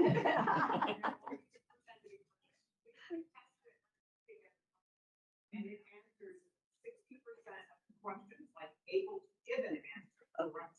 The other 40%, able to relate it, like please call back in the morning at 8 o'clock and speak to someone to answer your question. Or please go, we'll open a ticket for you and then the right person. So that's what we've seen, but we're pretty pleased with the results that we've had so far. But we are going to do some very thorough testing. Okay. Before it's released the check. Thank you. Yeah. I'm excited. We are too. Thank you. Yeah. One last here. Forgive me. I thought I was going to close it out, but I'm thinking I'm connecting some of the conversation we had yesterday, some of the feedback we got from staff. How do you and your team, and how can we help support? That's a chase. I imagine instability is something you deal with when someone they're probably not picking up to say, I just want to thank you for the great on-time service, right? So you're getting naturally complaints.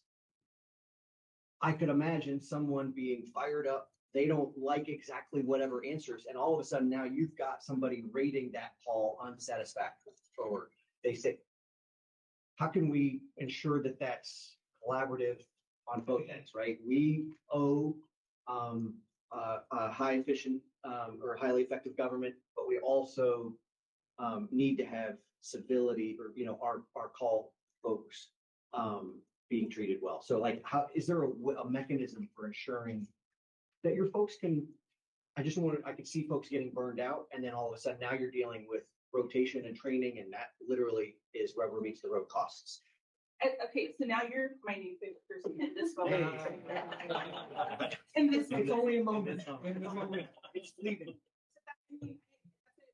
Complex question, but I really appreciate it because, so I'm gonna give you just a couple of these responses. So, leadership is a huge issue for me, and how we manage our call center staff is very, very near and dear to my heart. Call centers are a place where, employees can easily and quickly get burned out. And many of you, if you know anything about call centers, that's a thing, no matter what the call center is. And that's because of all the things that you just described. But we do have many residents who do call in and say, thank you for the work you're Good, doing. keep doing that. We have had many of our residents call in and say that, like, we know things are tough right now. We really appreciate you. So that does actually happen. We do get the flip side as well. And so we train our call center agents to be professional agents. And more, we're developing their professional customer service acumen. So we're providing that to them so that they know how to handle calls. Plus, I try to help them to understand that, they have support. This is a very collaborative staff in town, right? So they have me, they have my boss, they have other avenues so that they don't have to take on the entire challenges all by themselves. So there's a lot of things that are that go into them handling the call that are thought about prior to. Plus, I talk a lot with my boss and her administration and leadership about what it means to have a call center, how we manage that, the things that they need just to carry on, and so that we can retain that professional staff. So all of these things are built into how we treat them as service agents. It's a different animal than a typical administrative function. It really is. But fortunately, we have awesome residents, and a very collaborative staff to help us get through all of that, some of the tough times. Thank you. You should make phone calls, to thank the, staff. We all should, every day 5 phone calls to thank them, so to boost the morale, yeah. I did want to add. 5 phone calls every day, okay, to thank the staff. I wanted to add, because I think it's more common in our region to have an Apex service, but it's not common across the country.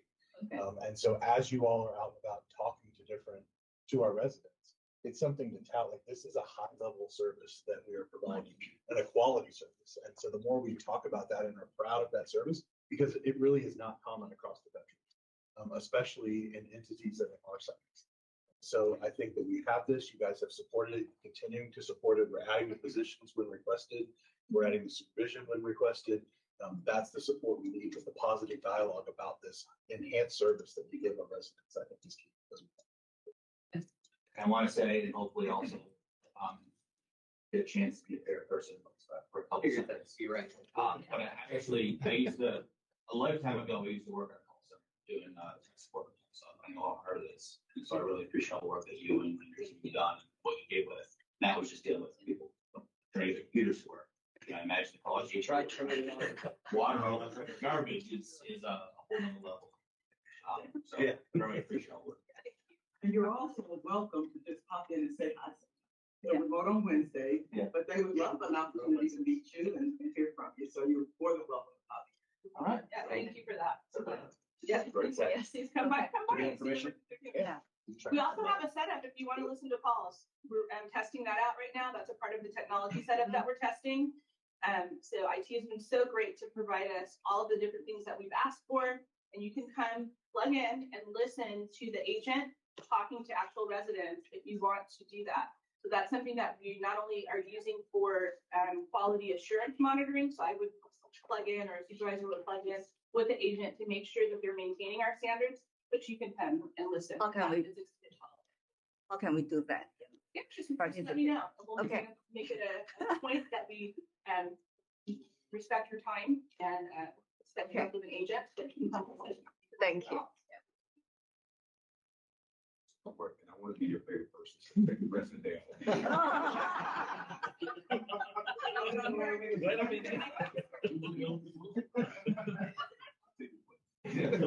Right, the 94 going down to 92%. All right. Thank you. Ready to take a break? Lunch break. Lunch break. 12:30. for